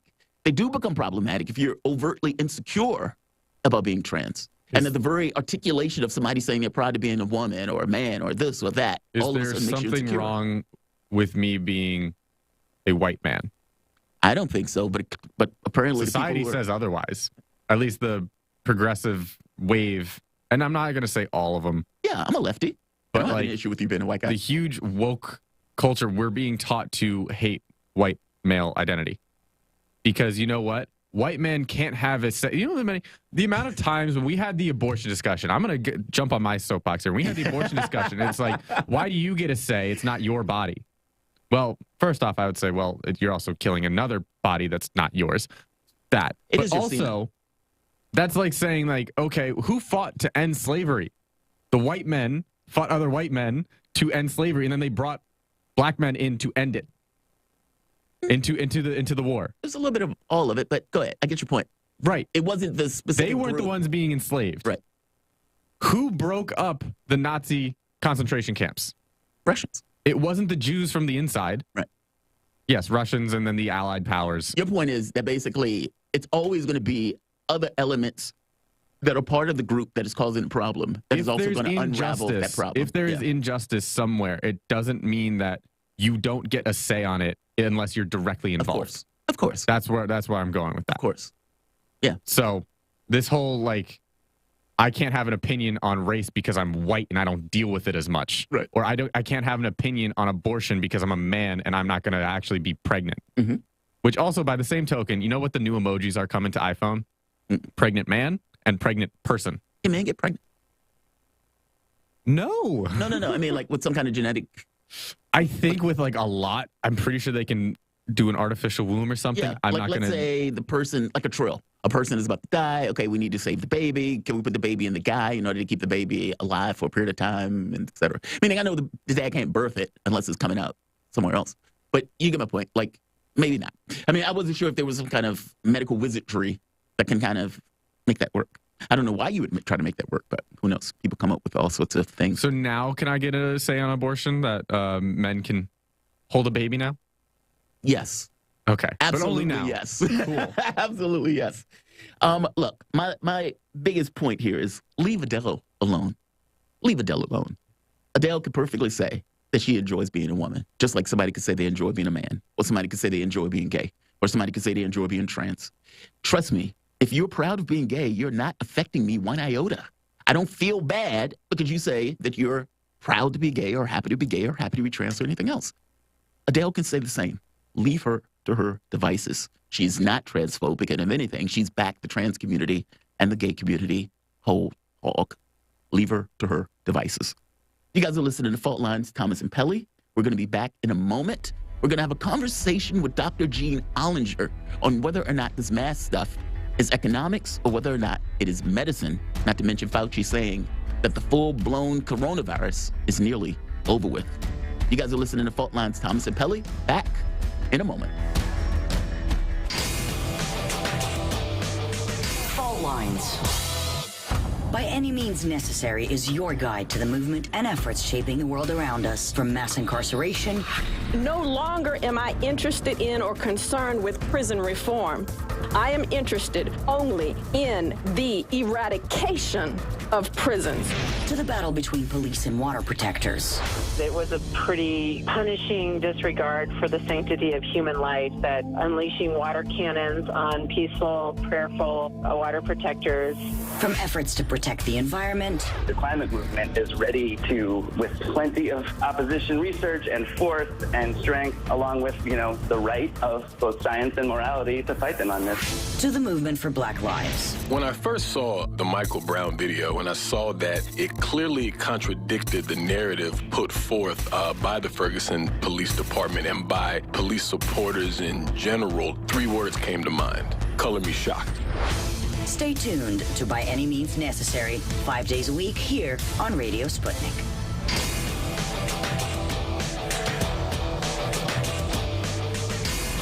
Fault Lines. Welcome back to Fault Lines on Radio Sputnik. My name is Jamarl Thomas. I'm joined with my co-host, Austin Pelly, coming to you live out of our station in Washington, D.C. If you guys just so happen to find yourself in the D.C. area, you can catch us on radio at 105.5 FM at 1390 AM. We're also kicking around in Kansas City at 102.9 FM and 104.7 FM. If you guys are digging what Austin and I are putting down, whatever platform you're consuming this content on, give us a like and share that audio or video. If you want to join in on the conversation, you can do so with a chat, a tweet, and of course, you can reach us by phone at 202-521-1320. Your engagement helps makes this show what it is, so definitely don't be shy. So in various states, especially in the Northeast, we have Democratic governors basically opening up their state, or at the very least removing many of the COVID restrictions, such as masks and those type of things that people were basically used or were forced to do for the last several years. But they're unraveling those policies. Now, is this a question of economics or is this a question of medicine? And into this, I kind of want to bring it to the point that Fauci made, that basically we're almost beyond this point of full-blown COVID. So does this mean we can get back to some level of normality? And does this mean that Omicron is basically leading the way to end COVID? Or is this endemic at this point and we're just getting used to the new normal? To have a conversation about this, we're joined with Dr. Gene Ollinger. Dr. Gene Ollinger is a professor at Boston University, chief scientist for MRI Global, Inc., and recipient of the NIH Director Award in 2015 for his efforts assisting with the Ebola outbreak in Western Africa. He's also conducted and supervised in vitro and in vivo experiments in maximum biocontainment, focusing on high-consequence pathogens and biodefense. Dr. Ollinger, thank you for joining us this morning. How are you doing today? Voice, Jamal. Excellent. I'm glad that you are here. I always enjoy your commentary. So we have multiple governors, especially Democratic governors, which is why this is getting a huge amount of press, because Democrats were the ones that were basically very strong in their COVID restrictions. But basically, these things are being unraveled at this point. And there's even this kind of conversation on kids wearing masks in schools and how many of these states are basically going to even deprioritize that. What's your thoughts on this? Is this an issue of economics, or is this an issue of us getting to the end of COVID, where we're finally at a point where we can basically pull back many of these regulations that were basically in place for the last couple of years? What are your thoughts? My thoughts are, and not deliberately mean this is not a pun. We're kind of bat guano crazy at this point. You can use your expletive in there. Yeah. But this is we've been talking about letting the data drive things, and it's basically I equate this to being. We could talk about mandates and how they have come to fruition over the years, but it's really because you need parenting, and right now our parents are divorced. The two political parties are divorced. I get the feeling that the career-driven, current leadership that's in the executive level is, it's like the career-driven mother or father who's focused on their career and their next job and their next, paycheck, and then they're also at the same time, like a tiger parent where they're wanting you to do exactly what they tell you to do and have never asked you what you really want. And then on the other side of the fence, we have, and sorry to be on, I heard soapbox used earlier. This is my soapbox, but on the other side, we have the Republicans who are like the parent who's has the weekend coverage for you, and you get to hang out at their cool new apartment, and you get to play, eat cake for breakfast and stay up all night long because basically we're going to give you what you like. What we need is real parents. We need parents that are actually working together on this as a society. And so right now we just have a divorced, dysfunctional family. I totally agree that we are in a political divorce right now, and it's the kids that are paying the consequence. Politically, it's always a divorce, but I mean, you know what I'm saying. There's no compromise in the middle. There's no, let's look out for the best interest of the kids. Mm-hmm. It's really the best interest of the party. So what is the best interest for the kids right now when it comes to either removing mandates or keeping them or locking down further, or just, everyone keep quarantining, have it, don't have it, quarantine. If we all quarantine for a month, we'll kill this thing and move on. Again, I'm glad I'm able to talk today because I think it's less about science and this is more about philosophy. And I always remind people I have a doctorate in philosophy, and we send. Do you? Interesting. Oh, please continue. In philosophy, and we spend a lot of time in ethics and morals. And actually, every year I have to take a course and kind of make sure that I keep that up to date. But I think the reality is that we have, especially I'm getting older now too. That's the other problem. I'm the old guy screaming from the porch in the parking lot from the house now. But beyond that, I think what we have now is we have a society that should do the right thing. So the right thing is, knowing what's right for your community, knowing what's right for your area. And, there's in the last time we talked, and unfortunately I wasn't able to talk to the caller you had on the call, but, there's this whole thing of rights and responsibilities. Yes, you have rights, but those have responsibilities and consequences. It's known from a psychological point of view that we, at age 18 months, we know the consequences of our actions are there. We generally know right and wrong, and we start to model that. And we have parents to kind of keep us alive.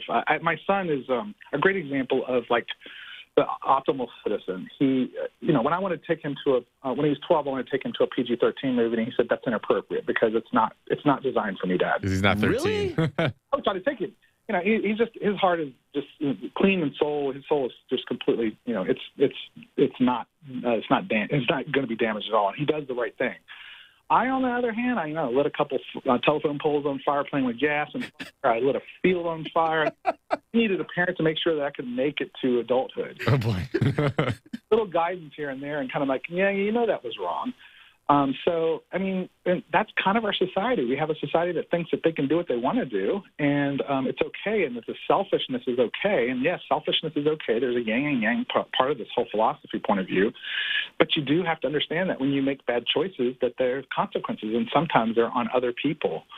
And that's what we're doing right now. I share with you the CDC latest data on deaths, and what we're seeing now is the spike in people over the age of 75 that has gone back up to pre-vaccination stages because the waning of immunity and the virus has changed. So we now have a population, again, that's very sensitive to this disease and, of course, other respiratory diseases.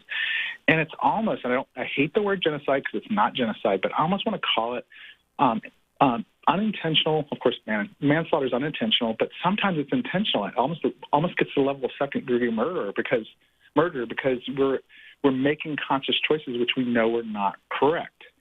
And and why we have mandates because that's the parental thing. It's like, hey, we're not controlling this. We got to do something about it. Well, I could argue that the mandates aren't really helping much right now. I mean, this is our third year in the States. This is the fourth calendar year of COVID, as I'm going to say again and again. But think about it. Right now, we've had an economic collapse from the lockdown initially. We've gone to a shift of work from home a little bit. We've had massive inflation right now. The average age of retirement in the U.S. right now is 62 years old. The data that you shared with us yesterday, I think, actually helps my point because we are seeing a spike in ages 50 to 64, 65 to 74, and basically above. That's what we're seeing the spike in. Well, if the average age is 62 of retirement in the States, the majority of those, almost all of those age points on that graph that you shared with us are of retirement age. Those aren't the most productive in the economy or society. Therefore, if they're at most risk, they can afford to stay home. Even now on the work from home schedule that we've adopted a little bit more since the pandemic, 44% of companies do not allow work from home of any kind. 16% of companies have been able to fully transition to remote, but not nearly enough. So in order to rebound our economy, in order to make a living now, especially with the inflation so high at nearly 40% for those in the low income bracket, we have to reintegrate. We have to reestablish society.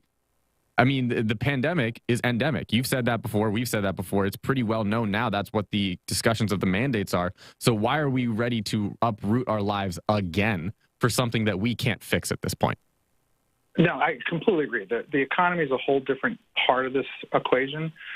But to just say that we're going to go back to ignoring non-pharmaceutical interventions, not wearing masks, which was kind of the point. They were losing the mask mandates around the world, not just in the U.S. Yeah. And again, it's because the kids that's what the kids want. It'll make them happy, so give it to them. And I'm not saying that we definitely have to get people back in the workplace, but I mean, people are not paying attention to long hauler disease and, of course, the chronic issues that arise after COVID in patients that have it at the younger ages. I have a colleague who was a marathon runner. I mean, she was a 100-miler, and she can't run. She got caught COVID in the early days, and it's just destroyed her lungs. So, I mean, my co-host. I've been feeling that too. Yeah. I got Omicron right between Christmas and New Year's, and I like to play Frisbee, ultimate Frisbee, 4 or 5 days a week. And I have not had the same lung capacity. Yeah. It's still been affecting me. And I'm really hoping that that goes away. But doesn't that back up Dr. Ollinger's point that, it's beyond the economics of it? It's like, yes, the economics is a dimension that needs to be balanced on some level, just because that's an aspect of life that we are stuck with. By the same token, though, if we're allowing people to, let's say, get sick, to allowing people to have this kind of long-term effects of COVID, especially if we're talking about kids and these kind of unknown effects that's going to take place over the course of like a year or so, is that right? Meaning, isn't there a middle ground between those things? Personally, I think the mask thing is an easy thing to do. And I don't think they should be getting rid of the mask mandates, especially if we're sending our kids to school with those things on. By the same token, I do accept that there's an economic aspect of this where we're going to have to balance. What's the balance between this, Dr. Ollinger, from your standpoint? Meaning, if it is a philosophical question on some level, and I agree with you. I think it's a political question, a little bit more than philosophical, but I can see how both of those things kind of dovetail. And it's this thing. Go for it. The political is, you're clear. I mean, you're right. The political is a different aspect of it. It's how it's being managed. When you get back to it, it's a philosophical question, and it goes back to Garrett Hardin's, the tragedy of the commons. I mean, are you going to do things that are in conflict with your societal rights, and are you going to do things that are more focused on individual interest? Right. And that works for a while, but eventually it falls apart. And so the whole reason public health mandates occur is because we're out of control. We have to do something. And mandates are like the last thing anybody wants. I'm reading about my colleagues in public health who are just leaving I think we're in a worse position because this is not a bad virus when it comes to, what we could expect in the pandemic that could be really bad. And again, I'm a harbinger of doom. And people say that I'm a glass half full of urine and it's leaking.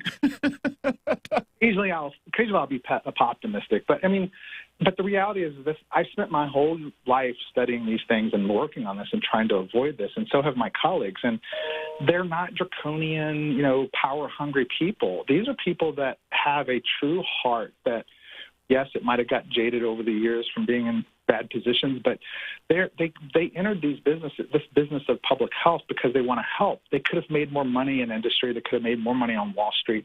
But these smart people with beautiful souls went into this business to protect others. They have a protective, soul that's in them, that's ingrained in them. And they're being threatened. Their lives are being threatened. And they're leaving. These really bright people are leaving because of how they've been treated. And yes, there could have been better dialogue between everybody, but that's how we were trained to handle it. And that's the reality. So you're going to have less people around to take care of people when it goes bad in the future. And the pandemic's over. Fauci's right about that. But this virus is endemic, and we've gone back 100 years to the death rates that occur in people over the age of 65 from respiratory diseases. Number one killer of people globally over the age of 65. It always has been. We've gone back to the rates that we saw in the 1950s.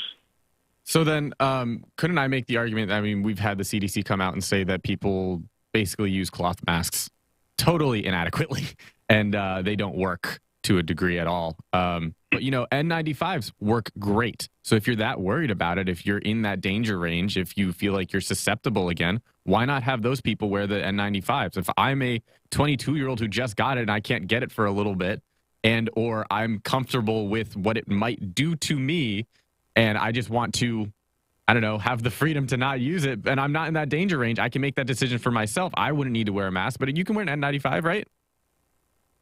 You can wear a KN95. N95s are really designed for hospital settings or for folks that are, but yeah, the KN95s. It goes back to the tragedy of the commons. It's really, how do you weigh the difference between societal interest versus individual rights? And There's lots of legal, ethical, moral conversation about that, especially around public health, because the whole vaccine mandates, the whole idea around that, the whole idea around masking and forcing people to treat them. And we have laws on the book, and it's gone to the Supreme Court, that you can actually obtain someone, put them in, quarantine them, and put them in a prison to treat them for TB. It's in the best interest of the public good.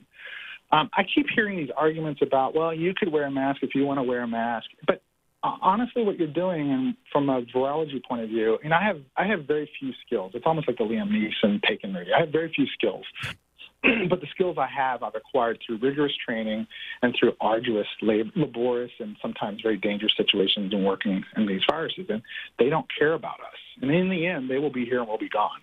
But these organisms are going to take us out if we're not careful, and we're just kind of being blind to it. But the arguments about, well, the mask wearing is not efficient, some people get vaccinated and actually still get sick, or, we don't get sterilizing immunity. Imagine if we had these same conversations around seat belts, and I know that's some of your viewers are probably going to be mad about that, but going all the way back to tobacco, seat belts. I mean, I actually used to go to restaurants, and I really didn't even pay attention to smokers in the restaurant, and I actually thought it was kind of ridiculous we were kicking people out that were smoking. But then I went overseas recently to a place where and it's been a couple of years now, but overseas, and there's people smoking in the restaurant. I was like, wow, I don't even like eating now. Yeah. I didn't even know what I really deserved, quote unquote, or really liked. I just kind of had got accustomed to what was going on. So I think there's just this sense of entitlement and selfishness that's going on. That's if you're around people that are sick, you see people that are vulnerable, you're going to a nursing home, wear a mask, wear an N95. Agreed. I agree with you on that. 1,000% agree with you on that. And that's been my take the entire way through this, that there's a certain amount of selfishness that's been going into it. People say they have their individual rights, apparently, to get other people sick, which I don't necessarily agree with. But what about Austin Minch just said, though? This notion that, okay, well, if this particular person is ill, can't they wear a mask? And can't that mask keep them safe as opposed to the person who is, let's say, not ill? Meaning, if the mask is a protective entity, does it still do the job if the other individual is not wearing it? Meaning, if Austin doesn't have a mask on and I do, am I protected? The effectiveness goes down quite a bit if you're not having, in indoor situations, when you're in close quarters. It's really everybody needs to put a mask on. And so that's where the effectiveness comes from. And the better they can wear those is, that's another whole level of efficiency, whether they're wearing two and whether they're wearing it properly. You can wear N95 or KN95 for improperly, and it can be just as bad as not wearing anything. So it's just like you can put a seatbelt on and not wear it properly either. You can wear it under your arms, and if you get in an accident, you're going to have a really painful experience. So I just, again, I get back to this, like, if we knew what the common good was and we could define it, and this idea that you aren't infecting people because you're young and you're healthy, you don't know when you're walking around with a silent, lethal gun that's being pointed at everybody around you, and you don't even know it. But isn't that the same as, and our producer's asking a good question here, we're getting to the ethics, isn't that the same as driving a fast car or just a car in general? It's a death machine. And you could at any point make a mistake. You could kill another driver. You could you could turn a blind corner and T-bone someone. But we as a society accept those risks. Sometimes we just have to do that for moving on with life. So isn't this just another risk that we are accepting to move on with life? Yeah, so we would accept about 37,000 deaths a year from car accidents if we just locked all the cars up, and maybe more than that if you start to pull everything together. But no, I mean, that's what we've accepted. But what we've accepted is a step back 100 years. And the most vulnerable population, the largest population, the baby boomers, it's the largest population we have. Yeah. So we're just like almost in the reason I say it's kind of manslaughter and also suicide, because there's some of the people that are most resistant in that group that say, I'm not going to follow the rules. I'm going to keep my rights and do what I want to do. So they're almost committing an unintentional suicide by doing that. Basically let the weak die off. Hey, and public health is not about that's the balance. You try to pay attention to the self and the self-interest, but you try to focus on the community. And we've been doing this since we all started hanging around a campfire together. There was a societal agreement that's sometimes unwritten, sometimes written, that says, hey, if we're going to be in close proximity, we're going to all agree to these certain norms. And with cars, we've agreed to mandates. We've agreed to rules and regulations. We drive a speed limit, preferably. We've adopted safety rules in how the car is manufactured. And we expect the manufacturers to follow that. We get really upset when VW did what they did with the cars, right? Mm-hmm. And we have seatbelts and we have airbags. And so the whole idea is that we're kind of making these comments about masks and vaccines, and it's like the comments are being made mostly by folks that don't understand the whole concepts around them and the limitations and the reality. But you can make the same arguments over smoking, or let's go even deeper, dieting. I mean, mandating that people had to eat the right things every day. That would be pretty harsh, wouldn't it? I mean, if you couldn't have I couldn't have my Krispy Kreme and my coffee every morning, I would be pretty upset. So, it's just I think that's why it's philosophical.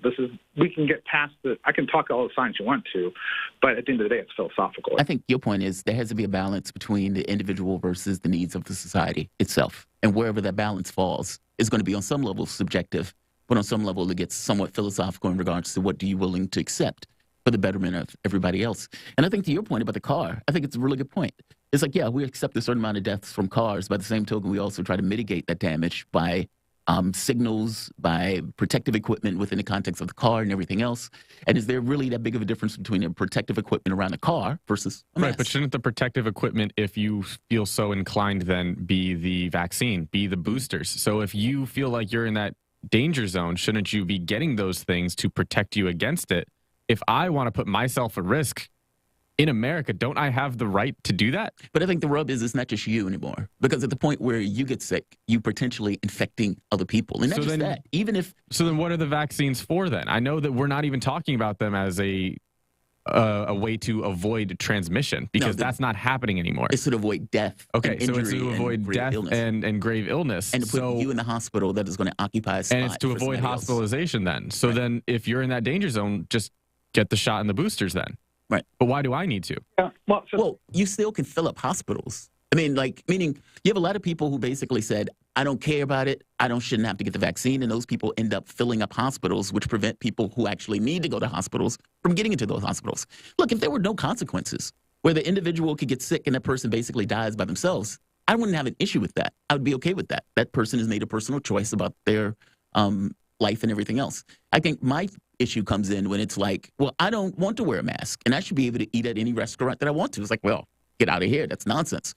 Or I shouldn't have to have my kid wear a mask and that kid should still be able to go to school. How is that nonsense to not wear a mask at a restaurant? You're not going to wear it while you're eating anyway. No, you're not going to wear it while you eating. sit down. Okay, so well, you take out need the it to walk in. Let's say a mani-pedi.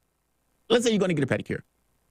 Should you have to wear a mask into the building? And should the people be able to require you to do so in order to keep other people safe? Because I agree with you. The dinner thing is a little weird. It's like, well, I'm going to take my mask off when I'm eating, but I'm going to wear my mask as I walk to my chair. Because you can't get COVID while you're eating. Yeah, exactly. So fair enough with that. But there are other things with shopping, pedicures, all sorts of things, massages, whatever. You're in a building, in that particular building. Personally, I think you should still be wearing a mask. And I think it does affect other people when you're not necessarily wearing that particular mask, even for the vaccination stuff. And Dr. Ollinger, tell me if I'm wrong. Even individuals who decide that they don't necessarily want to get a vaccine, those people still end up in the hospitals, which basically fill up hospitals for people who actually really need to be in those hospitals because of some kind of disease or some kind of surgery that needs to take place, meaning it makes it worse for everyone else. But tell me if I'm wrong.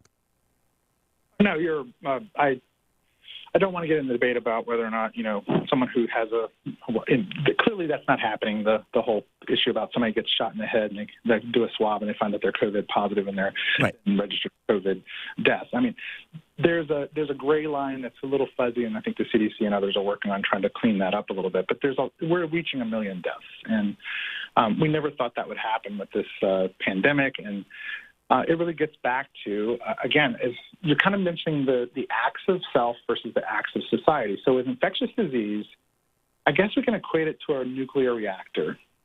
Just because you pull the shielding off, everybody starts reacting. You may not be the one who reacts, but you're still part of that reaction. So in infectious disease, what we know is that if we have infection, the asymptomatics, those that are not have symptoms and then start carrying it around, they're kind of very dangerous, and sometimes they're super spreaders. Think about Typhoid Mary. I mean, she literally was a really good cook, and they had to isolate and put her in prison, essentially, because people wanted to hire her, but she was a good cook, but she was killing the family she was cooking for. So we do things to kind of like stop that reaction. Mask mandates, which were on and then off and then back on, are example of that. Vaccine mandates, it's a little bit more draconian, and it's a little tougher, and one can argue that we probably put that on too quickly because voluntary vaccination was going pretty well, and more choices would have probably, with regards to vaccine choices, would have been helpful in getting more people to vaccinate. There's many people on the fence and just didn't want the newer technologies.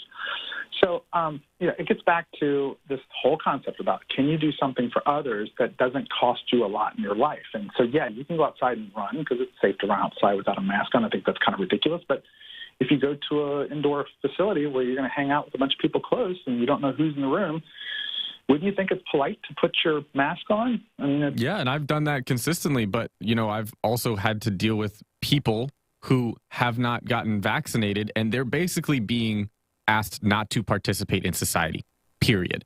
You can't go to the grocery store. You can't go into restaurants at all in D.C., at all. You can't do pretty much anything indoors without proving that you are vaccinated. So at what point are we protecting other people, and at what point are we just criminalizing those others? I'm careful to talk about criminalizing because, I just went out to dinner a couple times in Boston at a meeting I was at, and honestly, I could have flashed a picture of my dog up, and they would have said, okay, yeah, come on in. Pretty much. Nobody's looking at it. Nobody's paying attention to it. They're just seeing that it somewhat looks like a record. So that gets down to the fact that, are you lying or not lying about your getting into the restaurants? But we all pay a price for our decisions that we choose in life, whether or not we send the kids to public school because, vaccination mandates that are around that. We pay a choice in whether or not we get a driver's permit, that we'll go through the training and do that. And so that's a requirement. There's people who would love to drive if they didn't have to go through the training, right? So we already do these things, but we're acting like it's some kind of draconian public health measure that's, it's going to put people at a social, well, maybe a social, but an economic disadvantage. No, it's not. We need to focus on those problems. If we could get away from this kind of a delusional party thing between the two parties and trying to get the people to kind of not do the right thing and start focusing on real problems. We have real problems to deal with as we move forward. This is not our biggest problem. Absolutely agree with you. Before we leave, before we let you go, Dr. Ollinger, there's a study that came up, and I was trying to understand it, and you are our go-to person for stuff like this. So right here, experts say a UK report shows vaccine-induced immunity working properly in those who later get COVID-19, contrary to professors' claim that show vaccines are damaging the immune response. And so I just read the top part. It says COVID-19 reinfection is possible for unvaccinated and vaccinated individuals, according to health experts. Anti-N antibodies are only produced to fight COVID-19 through natural infection and does not indicate immunity levels, according to medical experts. Lower anti-N antibody count is common among vaccinated people who have become infected with COVID-19 because early viral neutralization also helps fight the virus, according to Reuters. What did I just read? This did not entirely, this was a bit over my head. What are they trying to explain here in this UK study? There's always the bias of the scientist, and again, one of the reasons we're taught the things we're taught with regards to ethics and morals. There's the bias of the scientist, and it's really the comprehensive literature that you pull together over time. It's not the one-person study, and somehow the press kind of latches onto these things, and it's good for the PI as well because you got your name in the best Reuters and you've got the best, ratings for the month or whatever it is, and it helps you in your promotions. And so we've gotten in a weird, almost Instagram science world that, everybody wants their paper published and they'll make dramatic claims. If you choose a population of people, you can get the result you want. So if you look at the larger number of people, the genetic diversity, the amount of virus that they were exposed to, the vaccine they're exposed to, we're just getting into really, really odd situations where we don't even know the history of the individual. We knew this up front when people weren't that many exposed, but we're now at the point we don't know if you're vaccinated then exposed, or exposed then vaccinated, or exposed then vaccinated. We just don't know. So these kind of papers coming out, there are a lot of hand-waving, and it's going to take a lot longer time to figure out some of these questions. And what they were basically saying is that there's this idea that you delete your immune repertoire when you get infected. Sometimes measles virus does that. And then also the vaccine might have this capability of like refining a response away from the organism that you've been challenged with before. Again, these are hypothetical science questions that will take at least 2 or 3 years to figure out. And these are just the initial papers looking at this, and we'll come to a conclusion at, many, many years from now thinking about that topic. But this is just stuff coming out. It's unfortunate it's getting out into the public because, again, it should be transparent, but it's too early to make these wide kind of, the sky's falling or the sun is out now, we should all go out and have fun. It's too early to tell yet on that. I mean, that's kind of the problem with those papers. That's fair. Is there anything, before we close, I guess up to this point, that we've become aware of dealing with COVID and everything else, just as a doctor over the course of your career, this kind of new understanding or this new, I guess, realization, even if you might even want to call it an epiphany associated with this? And it could be about anything, just in relation to COVID, medicine, people, the works, just something that you've, hit your head on as we've kind of prosecuted this COVID issue?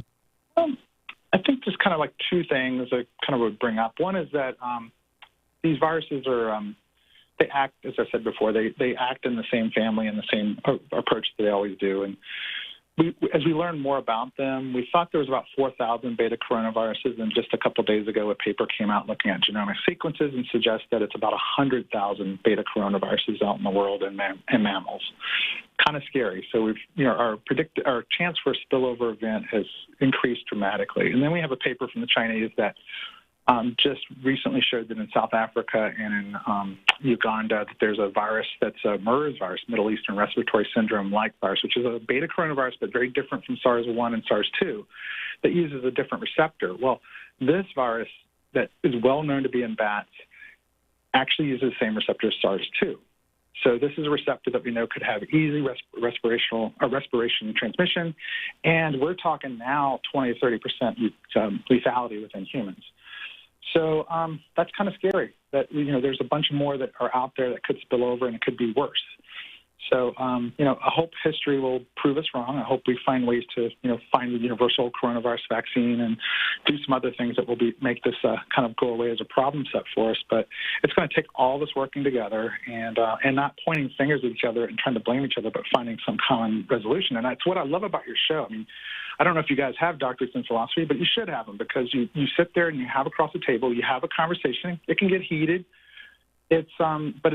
You try to use intelligence, you try to use the facts and the figures for your side of the argument, and then you walk away not hating each other. You actually probably like each other. Is that you volunteering? That's what that's what we should be having is a discourse at that level. And I sometimes make the mistake of reading the feeds on these things, and, the folks that make comments sometimes it's laughable. They don't know me. And I would love to just, I'm pretty easily tracked down with an email and a phone number and just for virtual coffee sometime. Let's have a conversation instead of just saying, you're a Fauci lover, or you don't know me. Yeah, I would not take that personally. And I tell Austin all the time, it's like, dude, don't take that so personal. It can be randomly anybody who's taking a particular position. There's no way to know one way or the other. I think we need to have real discourse. We need to have a conversation that doesn't point fingers and really I like to be proved wrong. That's the whole thing about scientists, that we want to be proven wrong if we're really doing our job. Because the whole point about philosophy is always to reopen your mind to new ideas and what's going on. And I have some new ideas regarding, how we proceeded in this. And we did trample on people's rights, and we did do some stupid economic moves. Wait, explain that. Go into that. I am curious about what you think we've screwed up economically. I mean, sometimes with doctors, they have an extreme... And for obvious reasons, I'm also curious about, you said we've trampled on people's rights. Yeah. So what rights have we trampled on?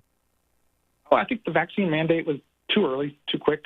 The idea that we could force people to get vaccinated to bring the numbers up to a level, we'd already lost the battle against the virus. And I think I'm actually trying to think about a talk I might give soon, it's the promise of science that we had built up to get to the point where we could really tackle this and get rid of it as a human disease. Overnight. If we did all the controls we needed to, we could save people's lives. We could, not get back to 100 years of death rates that we had in the past. But unfortunately, science and politics and society and economics didn't play out very well. And science failed at the end of the day. And we failed, one, I think, because the conversation is not really a conversation. It's we talk down to people. We have this tendency to tell them, even in public health, I know it because we're that parental kind of we know better. Mm-hmm. And there needs to be that, again, that anthropologist sitting in the room going, hey, you two are saying the same thing, but you're divided. So let's get on the table and let's break down the division and let's get to a solution. And we didn't do that very well in this situation. And again, my colleagues that are leaving the industry that really are beautiful souls. They're people that you would trust with your most prized possessions. They're leaving. They're not going to be there anymore. And so we're now at a higher risk for, something bad going on in the future where we won't have these people in the field of public health and laboratories and even in the hospital setting. I mean, nurses are frustrated and physicians that are working on people. So this is not a good thing to be in a situation like that. So we need to have more open discourse. The economy, the shutdown was wrong. It wasn't the way to do it. It's very clear now that there's more and more data coming out that wasn't the appropriate way to do it. There's evidence that we could have done it differently. Like you said earlier, some of the people who were at risk should have stayed home. Those people could have worked from home, and they could have, a lot of them decided after being home that, I like being home. I want to retire. I want to get out of this. I was kind of being forced to stay because of money or whatever it was, and I kind of like working part-time, or I like being retired. So it kind of forced a lot of the baby boomers, I think, in a lot of ways to make that kind of final choice to split themselves from the daily grind. And that opens up opportunities for others. So, I think we should have done it differently. Dr. Jane, I always appreciate your take on this stuff because it's very straightforward and honest. And, I like this notion, like you said, that we can have a conversation about it. We're not always going to come to the same agreement on it at all. But I like the fact that we can kind of have this back and forth, and you've been always open and honest and straightforward in having these conversations. And so I really appreciate that. And, don't overly be bothered by commentary. Hey, trust me, all of us takes hit from commentary like that, so it's not necessarily an issue. But honestly, man, I really appreciate you joining us and having these conversations with us. Greatly appreciate it. The voice that you guys were listening to is Dr. Gene Ollinger. He's a professor at Boston University, chief scientist for MRI Global, Inc., and recipient of the NIH Director Award in 2015 for his efforts assisting with the Ebola outbreak in Western Africa. He also has conducted supervised in vitro and in vivo experiments in maximum biocontainment, focusing on high-consequence pathogens and biodefense. You guys can find him at MRI Global _news website. Also, mriglobal.org. Let's go directly to callers at this particular moment. We have Tarif on the line from New Orleans. Tarif, what's going on, my man? How's it going today? Thank you, gentlemen, for taking my call. First, I'd like to say free drilling signs, hashtag no more. First, I'd like to say, I have 3 comments. I'd like to say,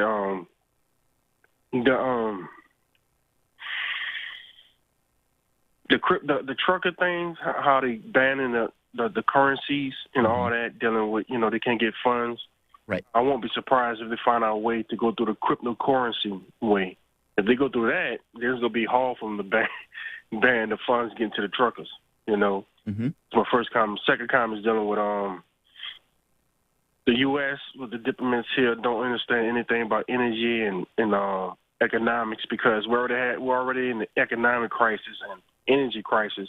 If you put sanctions on Russia, that's going to make things worse when you got logistic problems dealing with us in China and now Canada with the truckers, and then it's going to get worse throughout the year.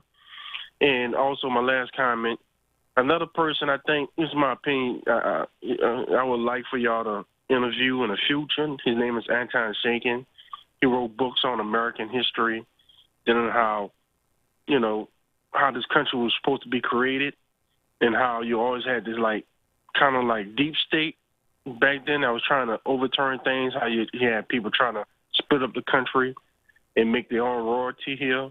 That was connected to British and Tarif, Tarif, we're going to have to close it, but thank you, my man. I appreciate the heads up. I see Austin checking the name. Yeah, if you want to tweet us the spelling of that name, that'd be very helpful. You guys are listening to Fault Lines, Thomas and Pelly. Back in a moment for the last hour of the show. Back shortly.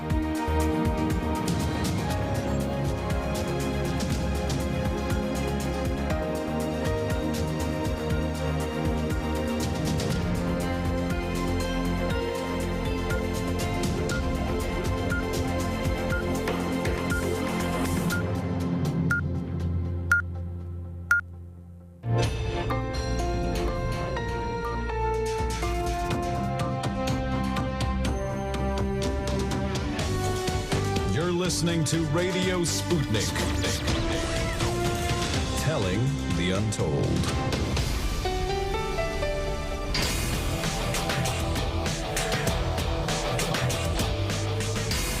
Fault lines. Live from the divided states of America, and as Lee says, just beyond the matrix, fixated between the ever-expanding rift and our collective ideology. I'm your political analyst fighting for the right, Austin Pelly. And in the left corner, I'm your indefatigable, your ever-vigilant, your last man on the wall, your political analyst, Jamarl Thomas. That means that you are listening to Fault Lines with Thomas and Pelly. Last 60 minutes of this week. 60 minutes to immortality. And then we'll be coming back on National Singles Day. Yes. National Single Awareness Day. I mean, yeah, it's been fun getting all the ads. You know, what are you going to do this year? How many rose petals do you need this year? And then getting like, flower shop advertising. Crazy. By the way, it is way too late to order flowers. Really? Yeah. You will not get them in time. Not by Valentine's Day. Yeah, you got to, now you're at the, got to run to Trader Joe's phase. Or the guy on the street. Or CVS. Well, the guy on the street hands out roses every so often. He's like knocking on your car door. Oh, yeah. That guy. Yeah. There's a couple of those guys around DC, but good on them. In COVID news, though, let's head there. Yesterday in the United States, there were 205,115 new COVID cases reported, along with 2,575 deaths. Over the past week, there have been an average of about 205,115 cases per day, a decrease of 65% from the average 2 weeks ago. 64% of the total American public has been fully vaccinated, and 76% of residents have received at least one dose. As of this morning, the coronavirus has infected 77,357,504 people across the U.S. of A. and killed 914,333 people. In national news, two senators are calling for the CIA to be transparent about a program they say has been secretly collecting information from Americans for years. In a newly declassified letter dated April 13th, 2021, Senators Martin Heinrich and Ron Wyden wrote to CIA Director Bill Burns and Director of National Intelligence Avril Haines, raising issues with the warrantless collection of Americans' records. Heinrich and Wyden said that the CIA have carried out the program, quote, entirely outside the statutory framework that Congress and the public believe govern this collection, and without any of the judicial, congressional, or even executive branch oversight that comes with FISA collection, end quote, referring to the Foreign Intelligence Surveillance Act. The senators want the agency to come clean about the mass surveillance program, which they say was conducted in secret. Detailed information about the nature of the program and what information was collected was redacted in that letter. President Joe Biden on Thursday said mask requirements for children would likely start to fall away given federal plans to begin vaccinating children under the age of 5, but said it was probably premature to drop COVID mask requirements entirely. Asked if children should be required to wear masks in school, Biden noted that 98% of schools were now open compared to just 46% when he took office just over a year ago. And the reopenings were made possible by wearing of masks. Those are Biden's words. A 16-year-old boy was arrested on Thursday, yesterday, and charged with calling in bomb threats at 7 predominantly black schools in Washington a day earlier. The city police department said the teenager from Southeast Washington was charged with making terrorist threats. The Metropolitan Police Department posted on Twitter. Authorities did not release the suspect's name and said the investigation into the incident was continuing. Authorities have not indicated a connection to race in the spate of bomb threats. Joe Biden says that he is doing a complete deep dive into 4 candidates for his pick on the Supreme Court. Biden wants to know everything about them that could discredit their candidacy. As he puts it, along with the prerequisites of the nominee being black and a woman, the president wants a quote-unquote persuasive candidate. This comes as a Yahoo News poll finds that 55% of Americans believe nominating a black woman to the position is either not very or not at all important to them. Biden is confident he will have a confirmed pick by the end of the month, but we know how good old Joe Biden is with deadlines. In international news, the Ontario government says it has successfully petitioned a court to freeze access to millions of dollars donated through online fundraising platform Give, Send, Go to the convoy protesting COVID-19 restrictions in Ottawa and at several border crossings. The province obtained an order from the Supreme Court of Justice that prohibits anyone from distributing donations made through the websites Freedom Convoy 2022 and Adopt a Trucker campaign page. Donors initially raised more than $10 million through GoFundMe, which announced last Friday it was pulling the plug on the campaign that the money would be refunded. Convoy organizers quickly set up new campaigns on Christian funding sites. Give, Send, Go. As of Thursday, Freedom Convoy 2022 has raised $8.4 million US standard dollars, and Adopt a Trucker has amassed more than $686,000 US dollars. Give, Send, Go responded with a statement late Thursday. Very proud of them here. Quote, Canada has absolutely zero jurisdiction over how we manage our funds here at Give, Send, Go. All funds for every campaign on Give, Send, Go flow directly to the recipient of those campaigns, end quote. French President Emmanuel Macron refused a Kremlin request that he take a Russian COVID-19 test when he arrived to see President Vladimir Putin this week to prevent Russia of getting hold of his DNA. Two sources in Macron's entourage told media. As a result, the visiting French head of state was kept at a distance from the Russian leader during lengthy talks on the Ukraine crisis in Moscow.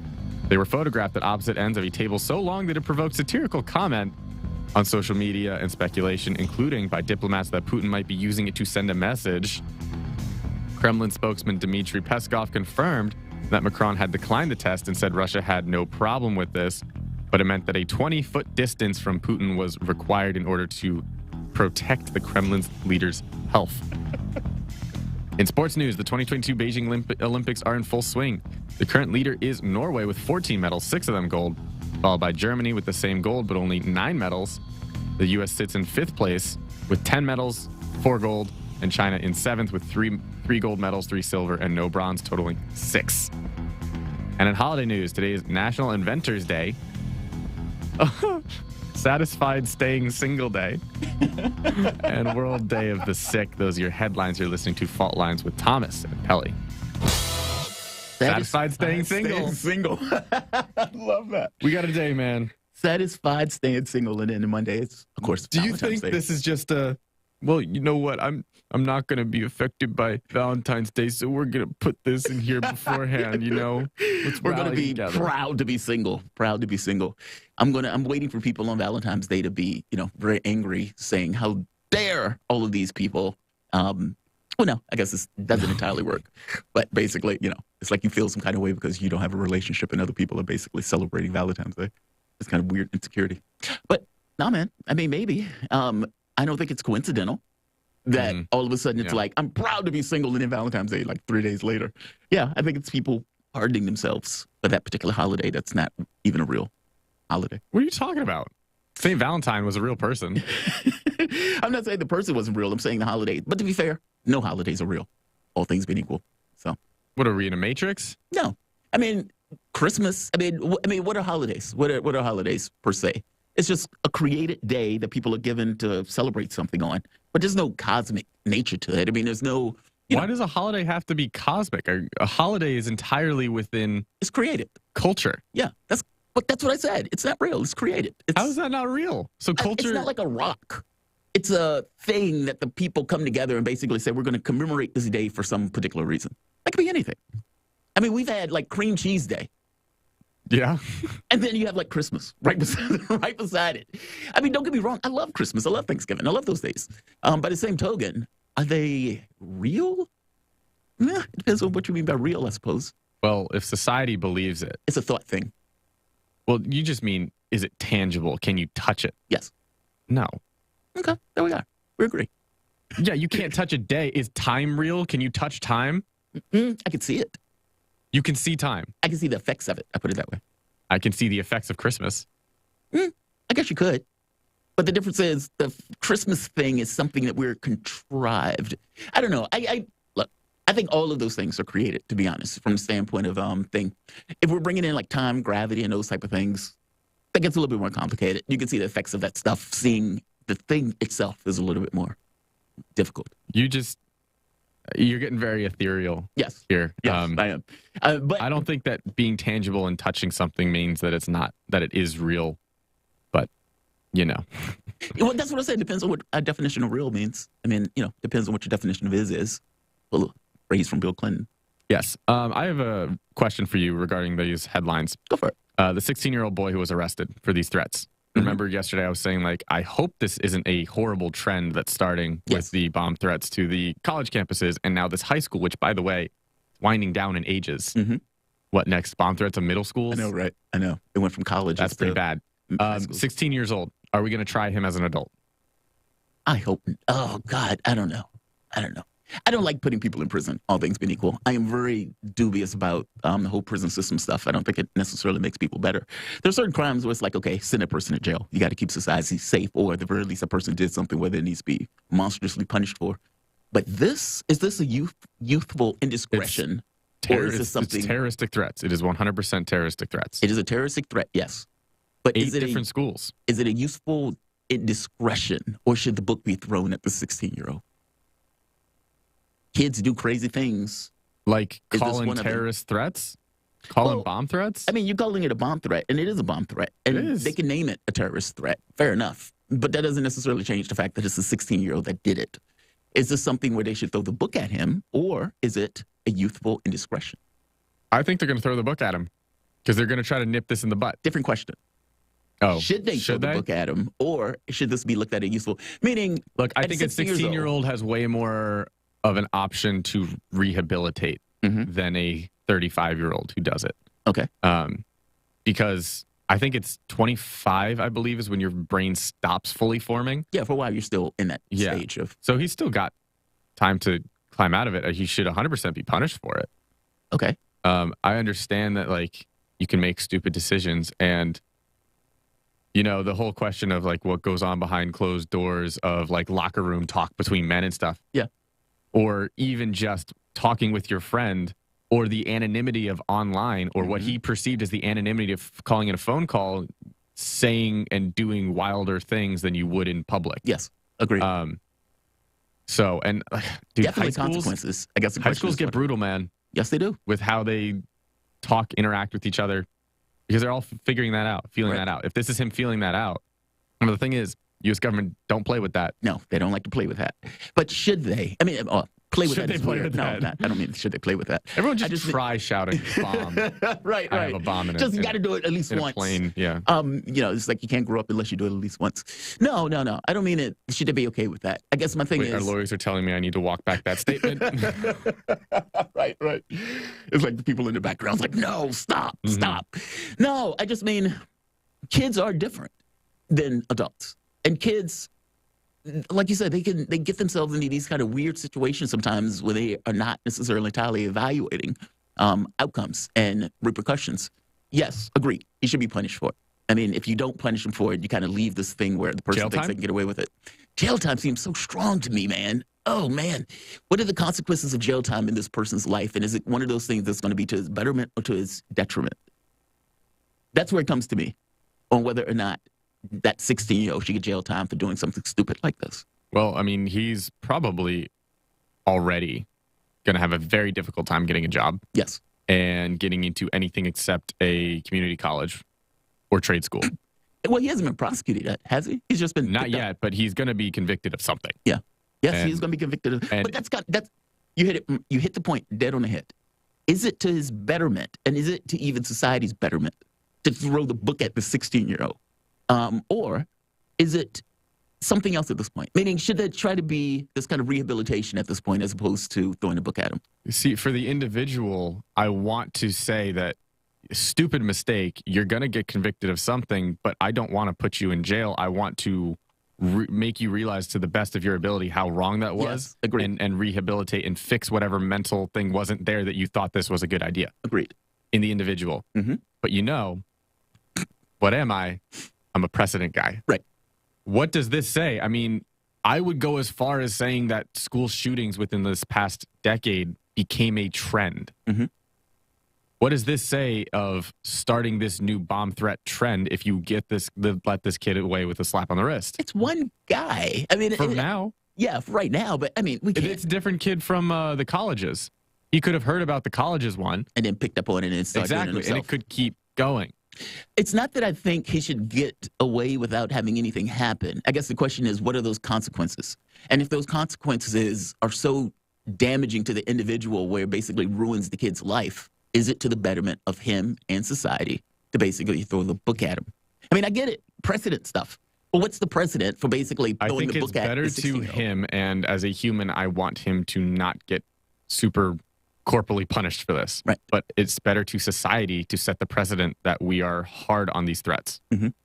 That we're against it. Agreed. Yeah. Agreed. I guess the question is, what does that mean? Because I think everybody would agree with you. We don't like this. This is horrendous. Mm-hmm. I think the catch becomes in the subjective part of it is, okay, what's the punishment for something like this? And should that punish? I think for me, look. I'm pretty sure, I'm going to look up, because he's, at the very least, he will be convicted on terroristic threats. Yes. Right? And they have statutory minimums, right? I don't know. Maybe. I mean, they have so many at this point.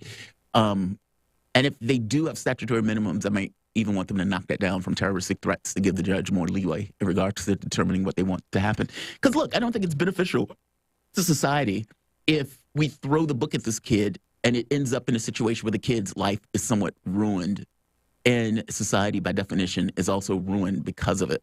I get your point. And, yeah, there needs to be consequences where it's like, hey, this is not okay. This is horrendous. You can't do this. By the same token, there needs to be some kind of middle ground where that kid gets out of this or can extricate himself out of this without having his life entirely destroyed, while also simultaneously getting this is a fail and this is a no. It's hard to find because it is varying state by state, and every time I put in DC, it says a federal offense, which way harder. Yeah, that sounds horrible, especially when you say terroristic threats. That does not sound like that's going to be a slap. For a felony conviction, a court can impose a prison sentence of a year or more, depending on the state and nature of the threat. A conviction for making a terrorist threat can result in a prison sentence of 40 and even 100 or more years in prison. Wow. I don't think they're going to go that route, but man, that's we'll see how it unfolds. Yeah. You guys are listening to Fault Lines, Thomas and Pelly. We're coming back with Kim Iverson. This should be a really interesting conversation. I always enjoy Kim on the show when she joins us. And we're going to have this conversation about the unmasking of America. I know she's going to be on board for this particular one. You guys are listening to Fault Lines, Thomas and Pelly. Back in a moment. Fault Lines. We are talking 24 hours a day, 7 days a week. You are listening. We give you the most essential out of the endless information space. Radio Sputnik, telling the untold. What do we want? News, politics, and culture. When do we want it? Wait, we weren't finished. News, politics, and culture without the red and blue spin. Okay, so now when do you want it? Daily from noon to 2 p.m. Eastern Time. Okay, satisfied now? Never. Tune into Political Misfits on 105.5 FM in Washington, D.C. and on 102.9 and 104.7 FM in Kansas City, Missouri. Daily for our analytical fix. No surrender.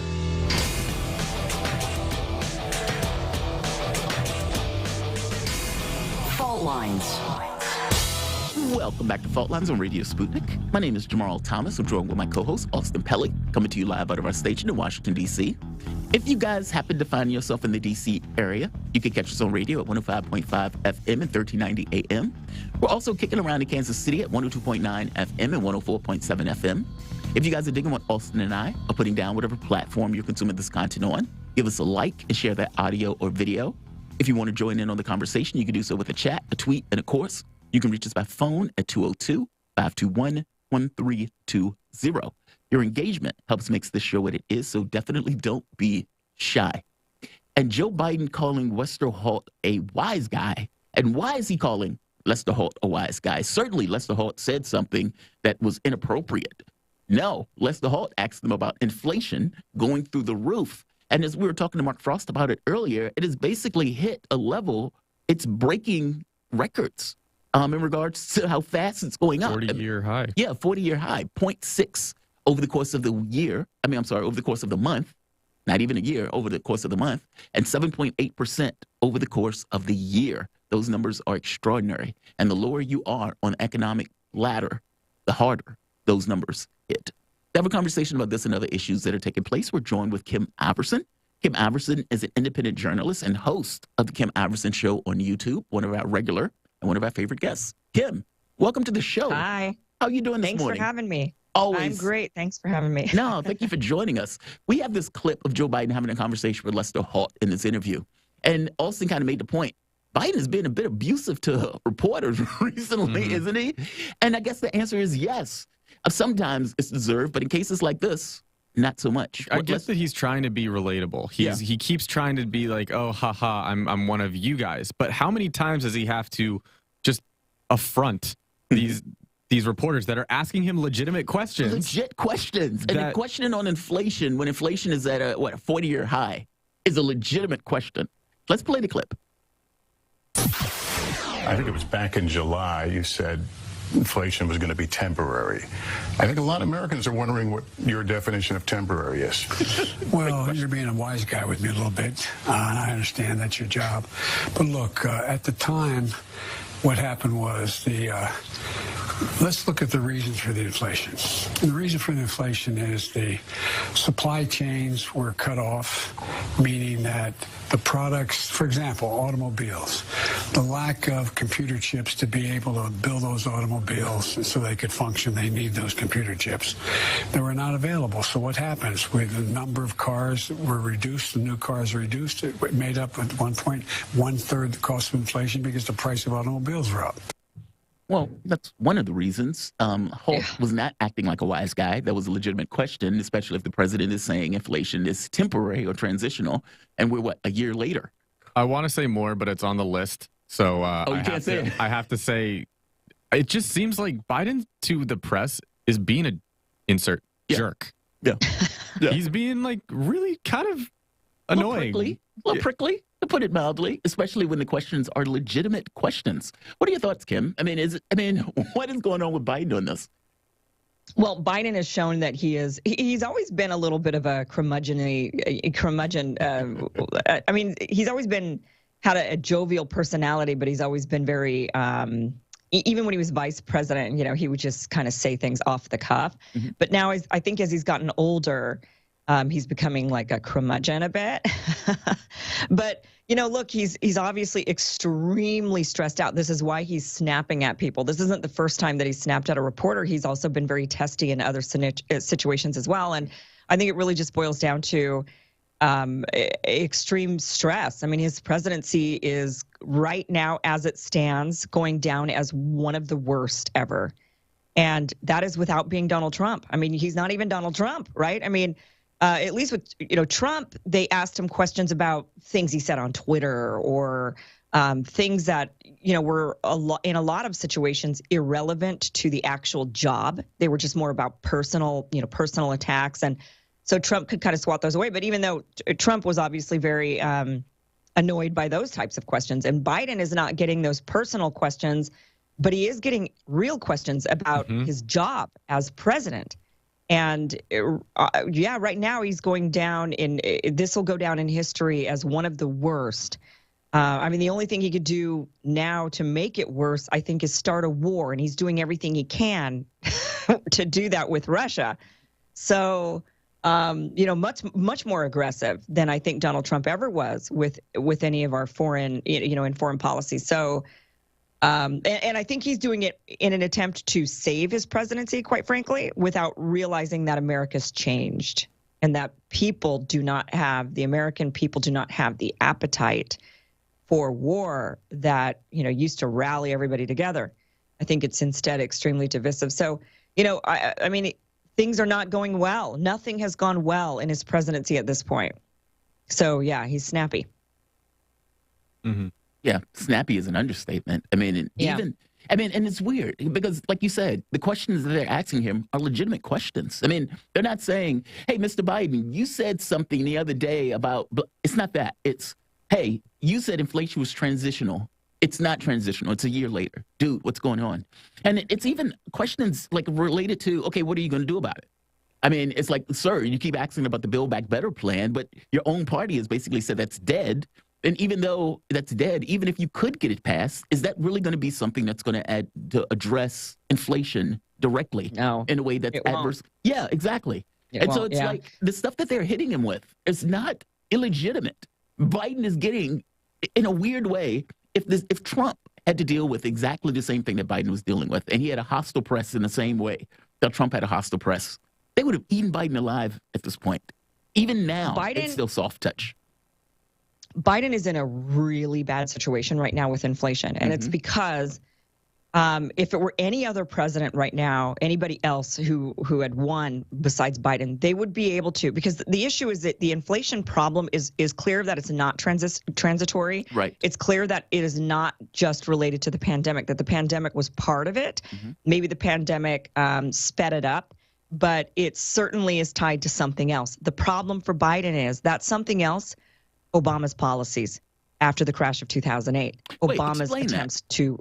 That's interesting. Well, they didn't fully rebuild the economy. You know, what they did with bailing out the banks, expecting that the money would go back down to the American people, and it just didn't. What they did was put a Band-Aid over the problem in 2008. They didn't act, and this is something that economists had been warning about for years, saying that the Obama administration started it, Trump continued it, and now Biden is stuck with it. And it is, you know, and of course you could say with Obama, he obviously didn't get himself in that situation. He walked into the presidency with a problem, but the issue was how the problem was solved. And the way they solved the problem was they just kicked the can down the road. The economy needed to crash in 2008 properly, and they didn't allow it. They bailed them out.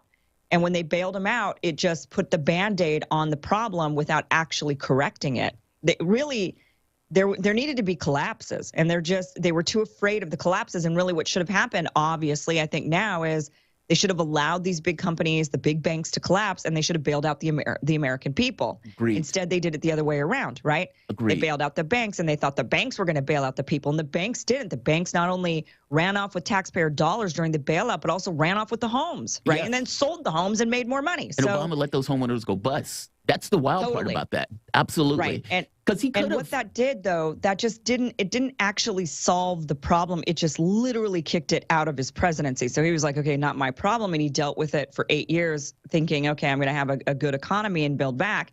And then Trump got it and did the same thing. That's why everybody thinks Trump was. There was a lot of people that were paying attention, and I don't have the best grasp on economics. It's a very difficult subject, but I did know that right before the pandemic in 2019 in September that year, Trump was pressuring the Fed to lower interest rates. And that to me was it set off alarm bells to many other economists. And this is why we know it wasn't the pandemic that is causing this inflation, is that Trump was begging Powell to lower the interest rates in a good economy. It's never happened. And it didn't only happen once, it happened twice, and maybe even a couple more times. They kept lowering the interest rates down to hardly anything. That was because they saw what was going on. The economy was about to crash right before the pandemic.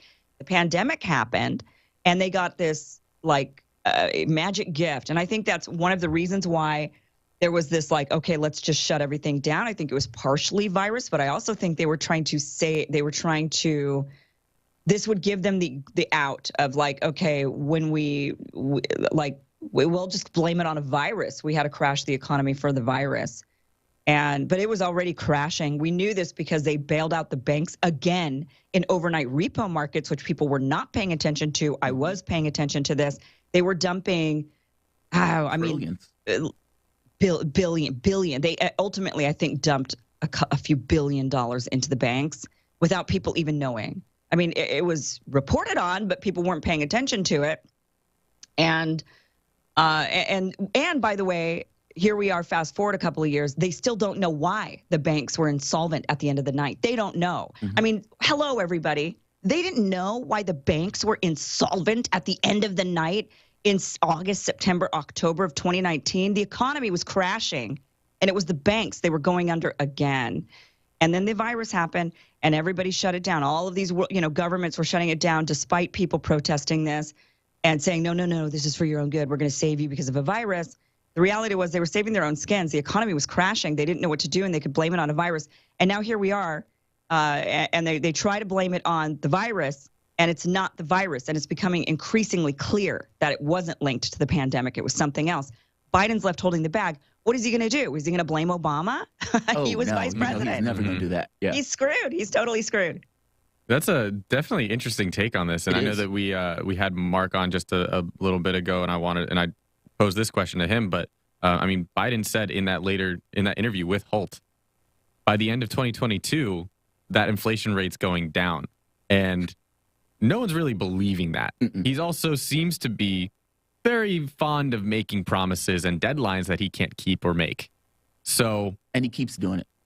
Yeah, and that's... Well, I mean, hey, inflation can come way down if they're willing to crash the market.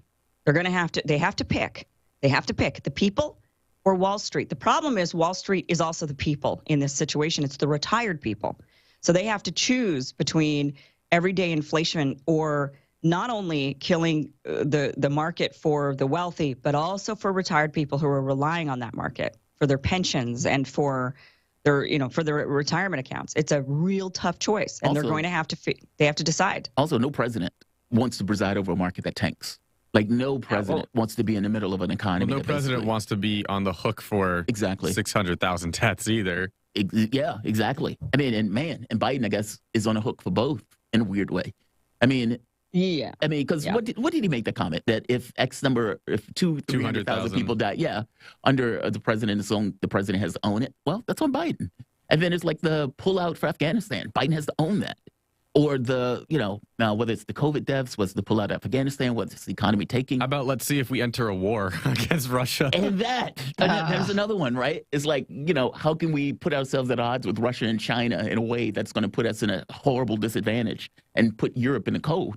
Biden has to own all of this stuff. And he's not necessarily handling it all that well. I think, and this kind of segues into our next topic here, but I think that he's going to, remember when we were having that conversation that Israel changed the definition of fully vaccinated to include a booster. Yeah. And we were having the conversation of, okay, well, it's going to come to the States. They were talking about it with the CDC, but it hasn't yet. It's a matter of time.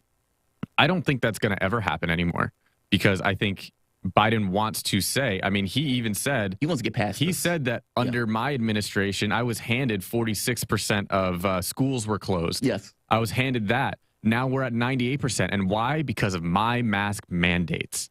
Okay, not the fact that we had just entered a global pandemic. Right. Not the fact that we're on the third, fourth gen of this virus that seems to be way less deadly and just more transmissible so we can engage more with society. Yeah. None of that. It's because of my mandates, my mask mandates. So that brings me into now this removal of mask mandates that we're seeing from what started in New England and it's California. I believe Nebraska joined today. Oh, did they? Like states are bringing it. And from the Biden administration, too, we're hearing them say to the public, like, look, we're probably going to end this mandate soon. Yeah. And we'll probably keep it for schools. Even Fauci coming out, basically saying we're almost at the end of the main part of the pandemic. I mean, so what if you can just break down that narrative? Because according to Biden, it's because of his vaccines. And because now he's vaccinated, he's ready. He says that once we can vaccinate kids 5 years old and under, 6 months old to 5 months old, then that means that we can take off the mandates, but they're staying in schools because that's what brought 46% to 98% of schools open. Boy, Democrats are misreading the room again. They are just trying to get crushed in the midterms and walloped in 2024. If you were just coming in from outer space and you landed in the U.S. right now and you were looking at the news, you would think that this virus was incredibly deadly to children, right? Like the way that they're behaving, you'd be like, wow, I mean, the kids must be really, really affected if everyone else gets to take off their masks, so like go in bars and find partners to have random sex with. But children that are learning in schools can't take off their masks. Like you'd really think, wow, this must be really a deadly virus for children. And yet it's not. It's actually the least for them. It's the most mild for children.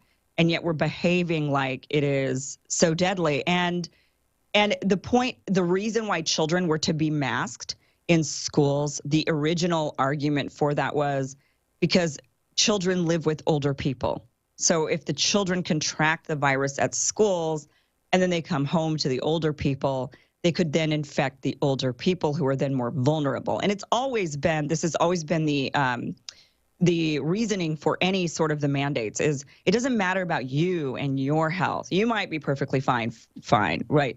It's about you protecting somebody more vulnerable than you.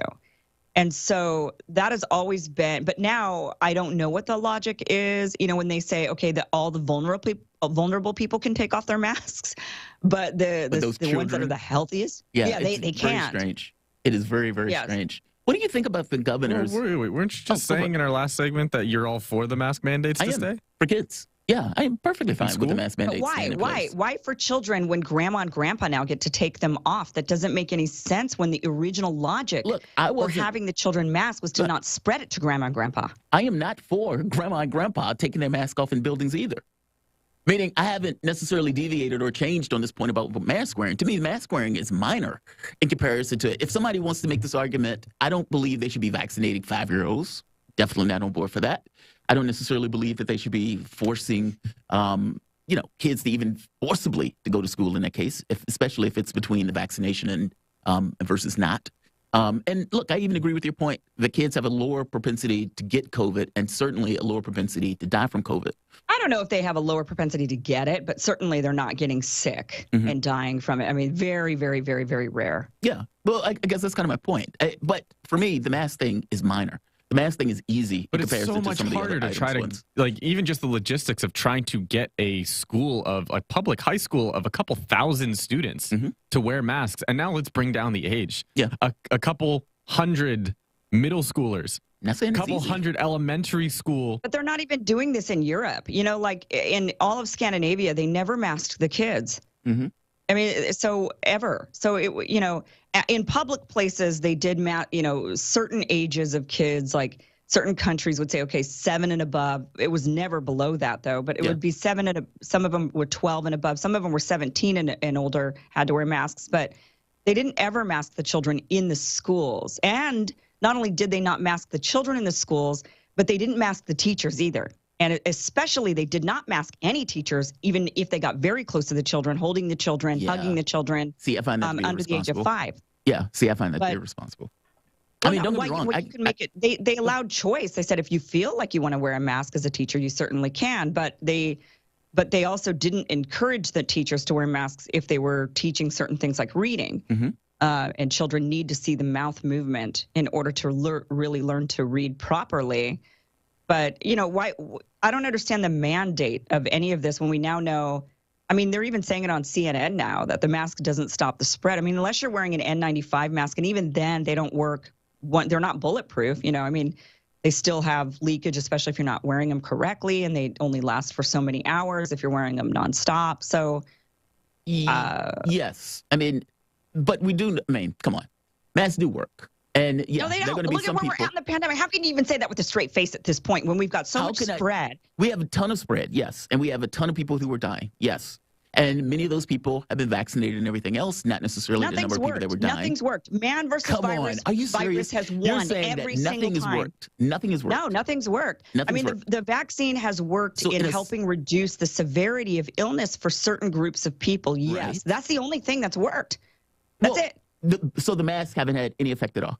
I don't think so. I mean, clearly not. I mean, we're still seeing massive amounts of spread everywhere, wearing masks or not, vaccines or not. Like, nothing has stopped the spread. The spread has been taking place. But let's be very clear for the most part. Well, right. Definitely Omicron. Right. Definitely for Omicron. But that doesn't necessarily mean that the mask hasn't necessarily worked. I mean, look, 70-something%. Just because you have people wearing masks, it doesn't mean that you're going to cut it to zero. I don't think anybody has ever postulated that mask wearing. It didn't even get down like we're not talking about a little bit of spread happening. Like, well, it's not zero. Okay, it's not even close to zero. It's more like Kim, you're acting as if people are walking around wearing masks religiously.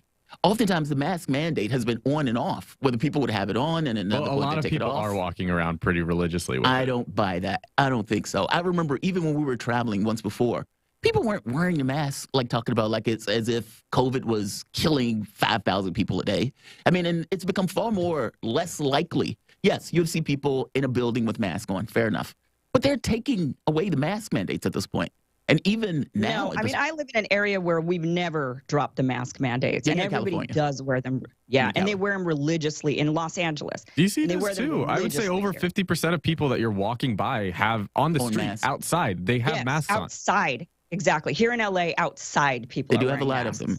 But I guess my point is, we know, I would go so far as to say, as a flat fact, that masks worn properly cuts down the spread of people with COVID. Which masks, though? They cloth masks barely. But see, I've never accepted cloth mask work. I've never been one of those people. Meaning when people were walking around, N95s. When people were walking around and they'll put their shirt over their face, I'm like, dude, just stop. Just stop. Who are you doing that for? Are you doing that for me or are you doing it for yourself? I mean, so I've never had that mindset that those type of things work. But I am pretty clear, then? Meaning the K95s or the KN95s, those particular masks, meaning those totally work. But when people are walking around and they just pull their shirt up over their face, no, I never had this belief. So what about the most common, the surgical masks? Do the surgical masks work to prevent COVID? Yes. Yes, it does cut down on the spread of COVID. It may not necessarily. A little bit. Well, it's not going to be bulletproof in that sense. But nobody was expecting or even made the point that they were bulletproof. The whole point of they it only was to work cut like down on, they've shown this out. It was like 20 minutes or something with the surgical. Like a cloth mask gives you 5 minutes of extra protection. Surgical is like 20 minutes. A KN95 is like 5 hours, and an N95 is like 20 hours. As long as we recognize that it is a positive effect, which kind of pushes back on this notion that none of it worked. Meaning you're accepting that there has So you're just effects. not going to get infected right now, but you'll get infected in 5 minutes. I mean, you're still going to get infected. You're just kicking the can down the road on when. Same thing with it depends the vaccines, on how long you are in a particular place, I suppose. I mean, well, if you're only going to run into a place for 5 minutes and run out and then just live as a hermit for the rest of your life, I suppose. Those are called convenience No country stores. in the world, not even China, has been able to stop it at this point. They've got Olympians that can no longer compete because of it. Those are called testing convenience positive. stores. All right, so I like the conversation. I think it's been pretty spirited. But is this your first time, Austin, seeing Jamarl and I talk about this? Remember, I produced this for a while too. I've been Yeah, he's been in the background watching. He was like, "She's a great foil for you on the show. You guys are great together." But to rein it in a little bit, still talking about the mask mandates. Is it right for Democrats now to take get rid of them? Well, I was gonna say to take credit. Take credit for the mask mandates. I mean, we've seen, I know your good old boy, my good old boy, DeSantis, doing this for a long time now. And I mean, I don't want to say the jury's still out because the juries can't come back and masks are very ineffective. And let's agree on Omicron.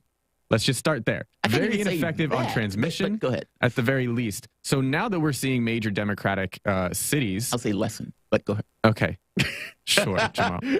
We're seeing major Democratic cities make this huge push that, like, hey, it's because of our rigorous COVID response that we're now able to do this. Hoorah, hooray me. Is it right for them to take credit for removing these mandates now? No, I don't think that. I mean, I don't think anyone is responsible for any aspect of the virus and pandemic at all. I just think that everybody gets to kind of ride the waves of wins and losses depending on the waves of the virus. And so when the virus is surging, suddenly everybody gets to point the finger and say, see, your policies failed. And I don't think that's true. And then when the virus is going down, everybody gets, look, your policies win. And I don't think that's true. I don't think that anyone is to blame. And I don't think anyone gets to be the hero either. I think it's all just happenstance. Yeah, I don't buy the happenstance thing. I do think that there are people to blame, especially in the beginning of the virus where there were the potential when vaccines actually were preventative in regards to the transmission and those type of things, that we had a far better chance of trying to nip the stuff in the bud before it's gotten to the point of being endemic. The vaccines never were, and that's a lie. Are you serious? When the when the virus first came out, the data coming out of Israel, we knew. I was saying this in July, and it came true. And by the way, Omicron was not circulating. They're lying to us about Omicron circulating around as the main strain here in the United States. We know what the symptoms are for Omicron, and that is not the people I've seen around me get sick recently with COVID. People are getting sick. What are the symptoms from Omicron? Wait. What are the symptoms from Omicron? And how are those symptoms different from, let's say, other variations of COVID? Other variations would make you sick. Like Delta, for example, the trajectory you realize people are still dying from Omicron, Kim. You realize that, right? Yeah, but I don't know if they're getting Delta. But I'm seeing young, vaccinated, fully boosted. No. I get that. I'm making a point that there are clearly going to be people who have Omicron that still get sick and still die. I'm saying everybody I know, Jamarl. I'm saying everyone I know who's gotten sick with COVID over the last 2-3 months. When they were calling it Omicron, they were in bed with a severe flu, fully vaccinated and boosted, and they were with 102-degree temperatures. Okay. They were sick, and some of them even went to the ER. Okay. And Well, what does that have to Wait. As the resident who got the Omicron, at least I got COVID. If Kim, you're saying that it's been misdiagnosed. They didn't sequence it. Did they sequence it and they told you it was Omicron? No, they did not. But Kim, I got it. Basically, my whole family got it. I got very sick from it. Yeah. For at least a day, I could not even get out of the bed, and if I did, it was to run to throw up in the bathroom. So you could get out of bed. That doesn't sound like Omicron. What South Africa was reporting at the same time, South Africa and Denmark were reporting. My brother got it. My brother got it, and he had a little bit of a temperature for about 3 hours and was fine. Yeah. At the same time, my other brother got it. He had it just like me, a little bit better, and then he was fine a few days later. His wife got it and was pretty good, mostly. Still able to get up, move around, just had to isolate a little temperature. That's it. It was so uneasy. I think about uneven. Yeah. I think about 8 or 9 of us in our family got it, including like their significant others and stuff. So yeah, but wait a minute, hold on. That's the story of every family for COVID. Even before, like when I got COVID, I didn't even feel it. I mean, I felt a little. I never broke a fever, and I got it in 2020 before vaccines, before Omicron. So yeah, Delta, basically. And my story was no different. Like my family all got Delta, for example, last November. Before the vaccines and everybody, so they all got sick together, my siblings and their kids and everybody. My sister got really sick, like down and out for a week. Mm-hmm. Her daughter barely felt it. Her daughter didn't feel it at all. In fact, she didn't even know she'd caught it. Her daughter's husband had like a cold. The 2 teenage kids didn't feel anything but slight sniffles. So you're basically making a point. I mean, that's like, I think the story of every family with COVID. But what the difference about this is that in South Africa, they weren't reporting anybody was going down with like flu-like symptoms. I mean, but Kim, certainly, this is not going to be like 100% of the people who get sick with Omicron, none of them are bad off. Of course, there are going to be some people who experience it. They were saying only the very, very vulnerable, like people, not people like real older, vulnerable people that are going to be sick even with the common cold. That's what South Africa was reporting. Okay, I'm going to jump in here because we are a few minutes over. But Kim, if you're willing to, our call line is flying off the handle right now. People would love to comment if you're willing to stick around to the end of the show. Okay. Yeah, sounds good. Awesome. All right. So let's go straight into Tarif. Tarif, I know you got a question for Kim. Tarif, you're on the line. What's on your mind, man? All right. Comment for Kim and a question. Kim, this started back in 71, 72, dealing with our economic problems when Nixon took us off the gold standard. And then in 94, 96, they took us off of Glass-Steagall. That's what I first want to say. So the question is this. Would you and Ryan Grimm on the Hill invite John F. Kennedy Jr. to come on and discuss about what happened in New York dealing with children that were experimented on, foster children that were experimented on, orphans, mainly black, with HIV drugs, AIDS drugs, and cancer drugs, with most of them didn't even have AIDS, and African women too. Kennedy and Cecilia Farber have information on that, and I think it's very important. That's all I want to say. Thank you, and God bless you. Thank you. Yeah, I mean, as far as guest book, it's kind of a delicate dance when it comes to the Hill, because it's not that anyone has ever said no to any of the ideas or guests. It's just that for me personally, I do know where the line is with corporate media. It's not that the corporate media is like the Hill, for example. It's not that they want to do any censoring or anything. It's that everybody's afraid, right? Everybody's afraid of losing their advertisers or losing their, like the YouTube algorithm going against them or being censored in some way or shadow ban. Shadow ban. So it's not that anybody doesn't want to have these conversations. I think a lot of us are afraid. It's not like, oh, no, we can't because we're, corporate media. And so that's, we're all about falling in line. It's more of fear of like, you kind of have to pick and choose your battles, and you have to decide, okay, what's important, and what am I? So the problem with I love RFK Jr., but and I would definitely have him on my own show. I don't know if corporate media right now, when he's like a hot topic, is willing to have him on to talk about anything at all. But maybe, but I'm speculating. We've never had the conversation. I could bring it up and see, test the waters and see, Yeah, that's fine. Tarif, man, thank you for the call. We're taking your calls, 202-521-1320 if you'd like to join the conversation. We got Robert next calling in from D.C. Robert, you're on the line. What's on your mind, man? What's going on, guys? I just want to thank Kim for making you guys seem smarter than you actually are.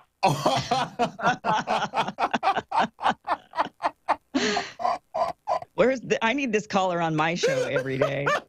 All right, what's your issue, my man? Go ahead, make your point. And I'm glad she's able to respond to it. So excellent. Go for it. Is there any? I called in months ago about the NPR, the WMHA or whatever it is. Doesn't it supposed to be some type of balance on that show? Because I've been flipping around and I haven't seen any type of, the other side of the argument on that public broadcasting, whatever it is. You talking about NPR? WETA or whatever it is. The public broadcast, the one with NPR. Yeah, NPR, National Public Radio. I called in months ago, and it was there's an older white woman on the show, and there's other people on the show, but is there supposed to be a balance? Because it is for America, right? It's supposed to be public broadcast, Yeah, but that goes back to the conversation Jamarl and I were having about, there is no real unbiased media, at least. I think the best thing, and that's why I do like what we do here at the show, is that we bring on both perspectives, and the listeners, it gets hot, as we've seen in this segment. It's a good hot. But that's it gives you the best. It gives you the best of both, so you can make those decisions for yourself. If you're trying to go into a media outlet and listen to them as the truth, the unbiased truth, you're going to be led astray. You're going to be disappointed. And while, yes, this gets pretty confrontational, it's probably the most healthy way to do it, which is why we bring on guests like Kim, and they go at it. Yeah. Kim, would you like to respond? Well, and yeah, the issue with NPR and New York Times and a lot of these others, this kind of goes back to the previous question and the answer, which is that companies are afraid of losing their money, right? And like I said, it's not always a sinister motivation. Sometimes it is, but a lot of times it actually isn't a sinister reason. They're just like, oh crap. With NPR and New York Times and Washington Post, a lot of them, they're reliant on donations and they're reliant on subscribers, and their bases are very, very one-sided politically. And so they don't want to lose their donors. They don't want to, and I'm talking about their small dollar donors, their average person donor. They don't want to lose their listener. They don't want to lose, the New York Times doesn't want to lose their reader. And they know that if they have certain viewpoints, it's not that they don't want to do it. I'm sure they do actually want to do it. They just cannot, because money will just drain from these organizations. And that's one of the problems with the subscription model or the donor model. It's also another issue with actually corporations that rely more on big advertisement money have fewer of these problems, believe it or not. I think that's what, The Hill, for example, I think we're freer, surprisingly, because the company runs on more of the large commercials than on a subscription. It's not a subscription model, and it's not a donation model. So and big corporation, big advertisers are like, we don't care politically about whatever. We just want eyeballs on our products, right? Yeah. So it's a bit of a different motivation. Yeah, let's go now to Malik. Malik, you're calling in from D.C. You're on the line. What's up, man? Hey, guys. Thanks for taking my call. I just wanted to say to Kim, I really appreciate the work that you've been doing over the past, 2 years. I really do appreciate it. A lot of us out here really appreciate it. You're not the hero we deserve, but thank you very much. Oh, thank you. Thank you. I wanted to respond to some of the things that Dr. Ollinger was saying earlier. In terms of, first, I wanted to say, listen, one of the largest problems that I have with the culture in this country that is supposed to be a democracy and some sort of a republic is that this idea that we are, Ollinger referred to the masses as children, and the two ruling class parties are our parents. And I deeply, that's deeply disturbing to me. And I think that sentiment among Americans is deeply disturbing to me. I'm not the subject of the ruling class. And I think that's a large part of the problem of where we find ourselves with this pharma cartel takeover of our government and our society. And another thing that Ollinger touched on was that the vaccine passports are not really having the damage to civil liberties and people's human rights. In New York City now, there are a bunch of protesters that are doing civil disobedience because black people in New York City, have basically lost the right to go into restaurants because, the black population has largely opted not to get the vaccine. The poor and working class black population has opted out. And I've been in New York City recently, and it was a very interesting experience. Me and another black guy walk into a bar that he had been in earlier that they allowed him to go into because he was a regular, but they stopped us at the door. And when they stopped us at the door, it was a very interesting experience to watch all of the mostly white patrons kind of stare at us, and kind of admonish us with their eyes that that it's good that we're being turned away. And I've had friends who are not even very political have that same experience, of being turned away and also mistreated because and overlooked because they were black walking into restaurants and other businesses. That has nothing to do with you being black. That has everything to do with the vaccination. Look, you can disagree that they should be checking. Well, two things.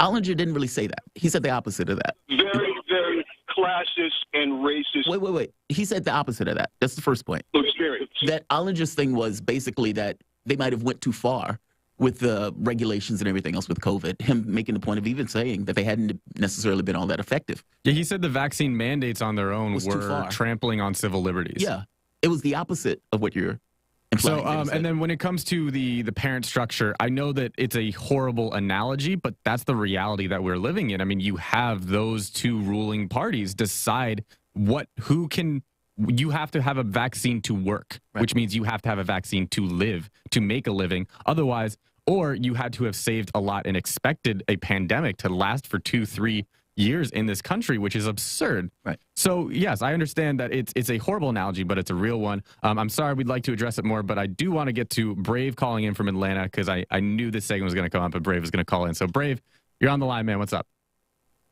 Hey, what's going on, guys? My hair was on fire, man, during the Ollinger segment. First of all, really, I thought Ollinger went pretty far into this camp of, look, we handled this wrong, and we need to find a way to better communicate. Well, let's let Brave. Go ahead, Brave. Yeah. I'm sorry.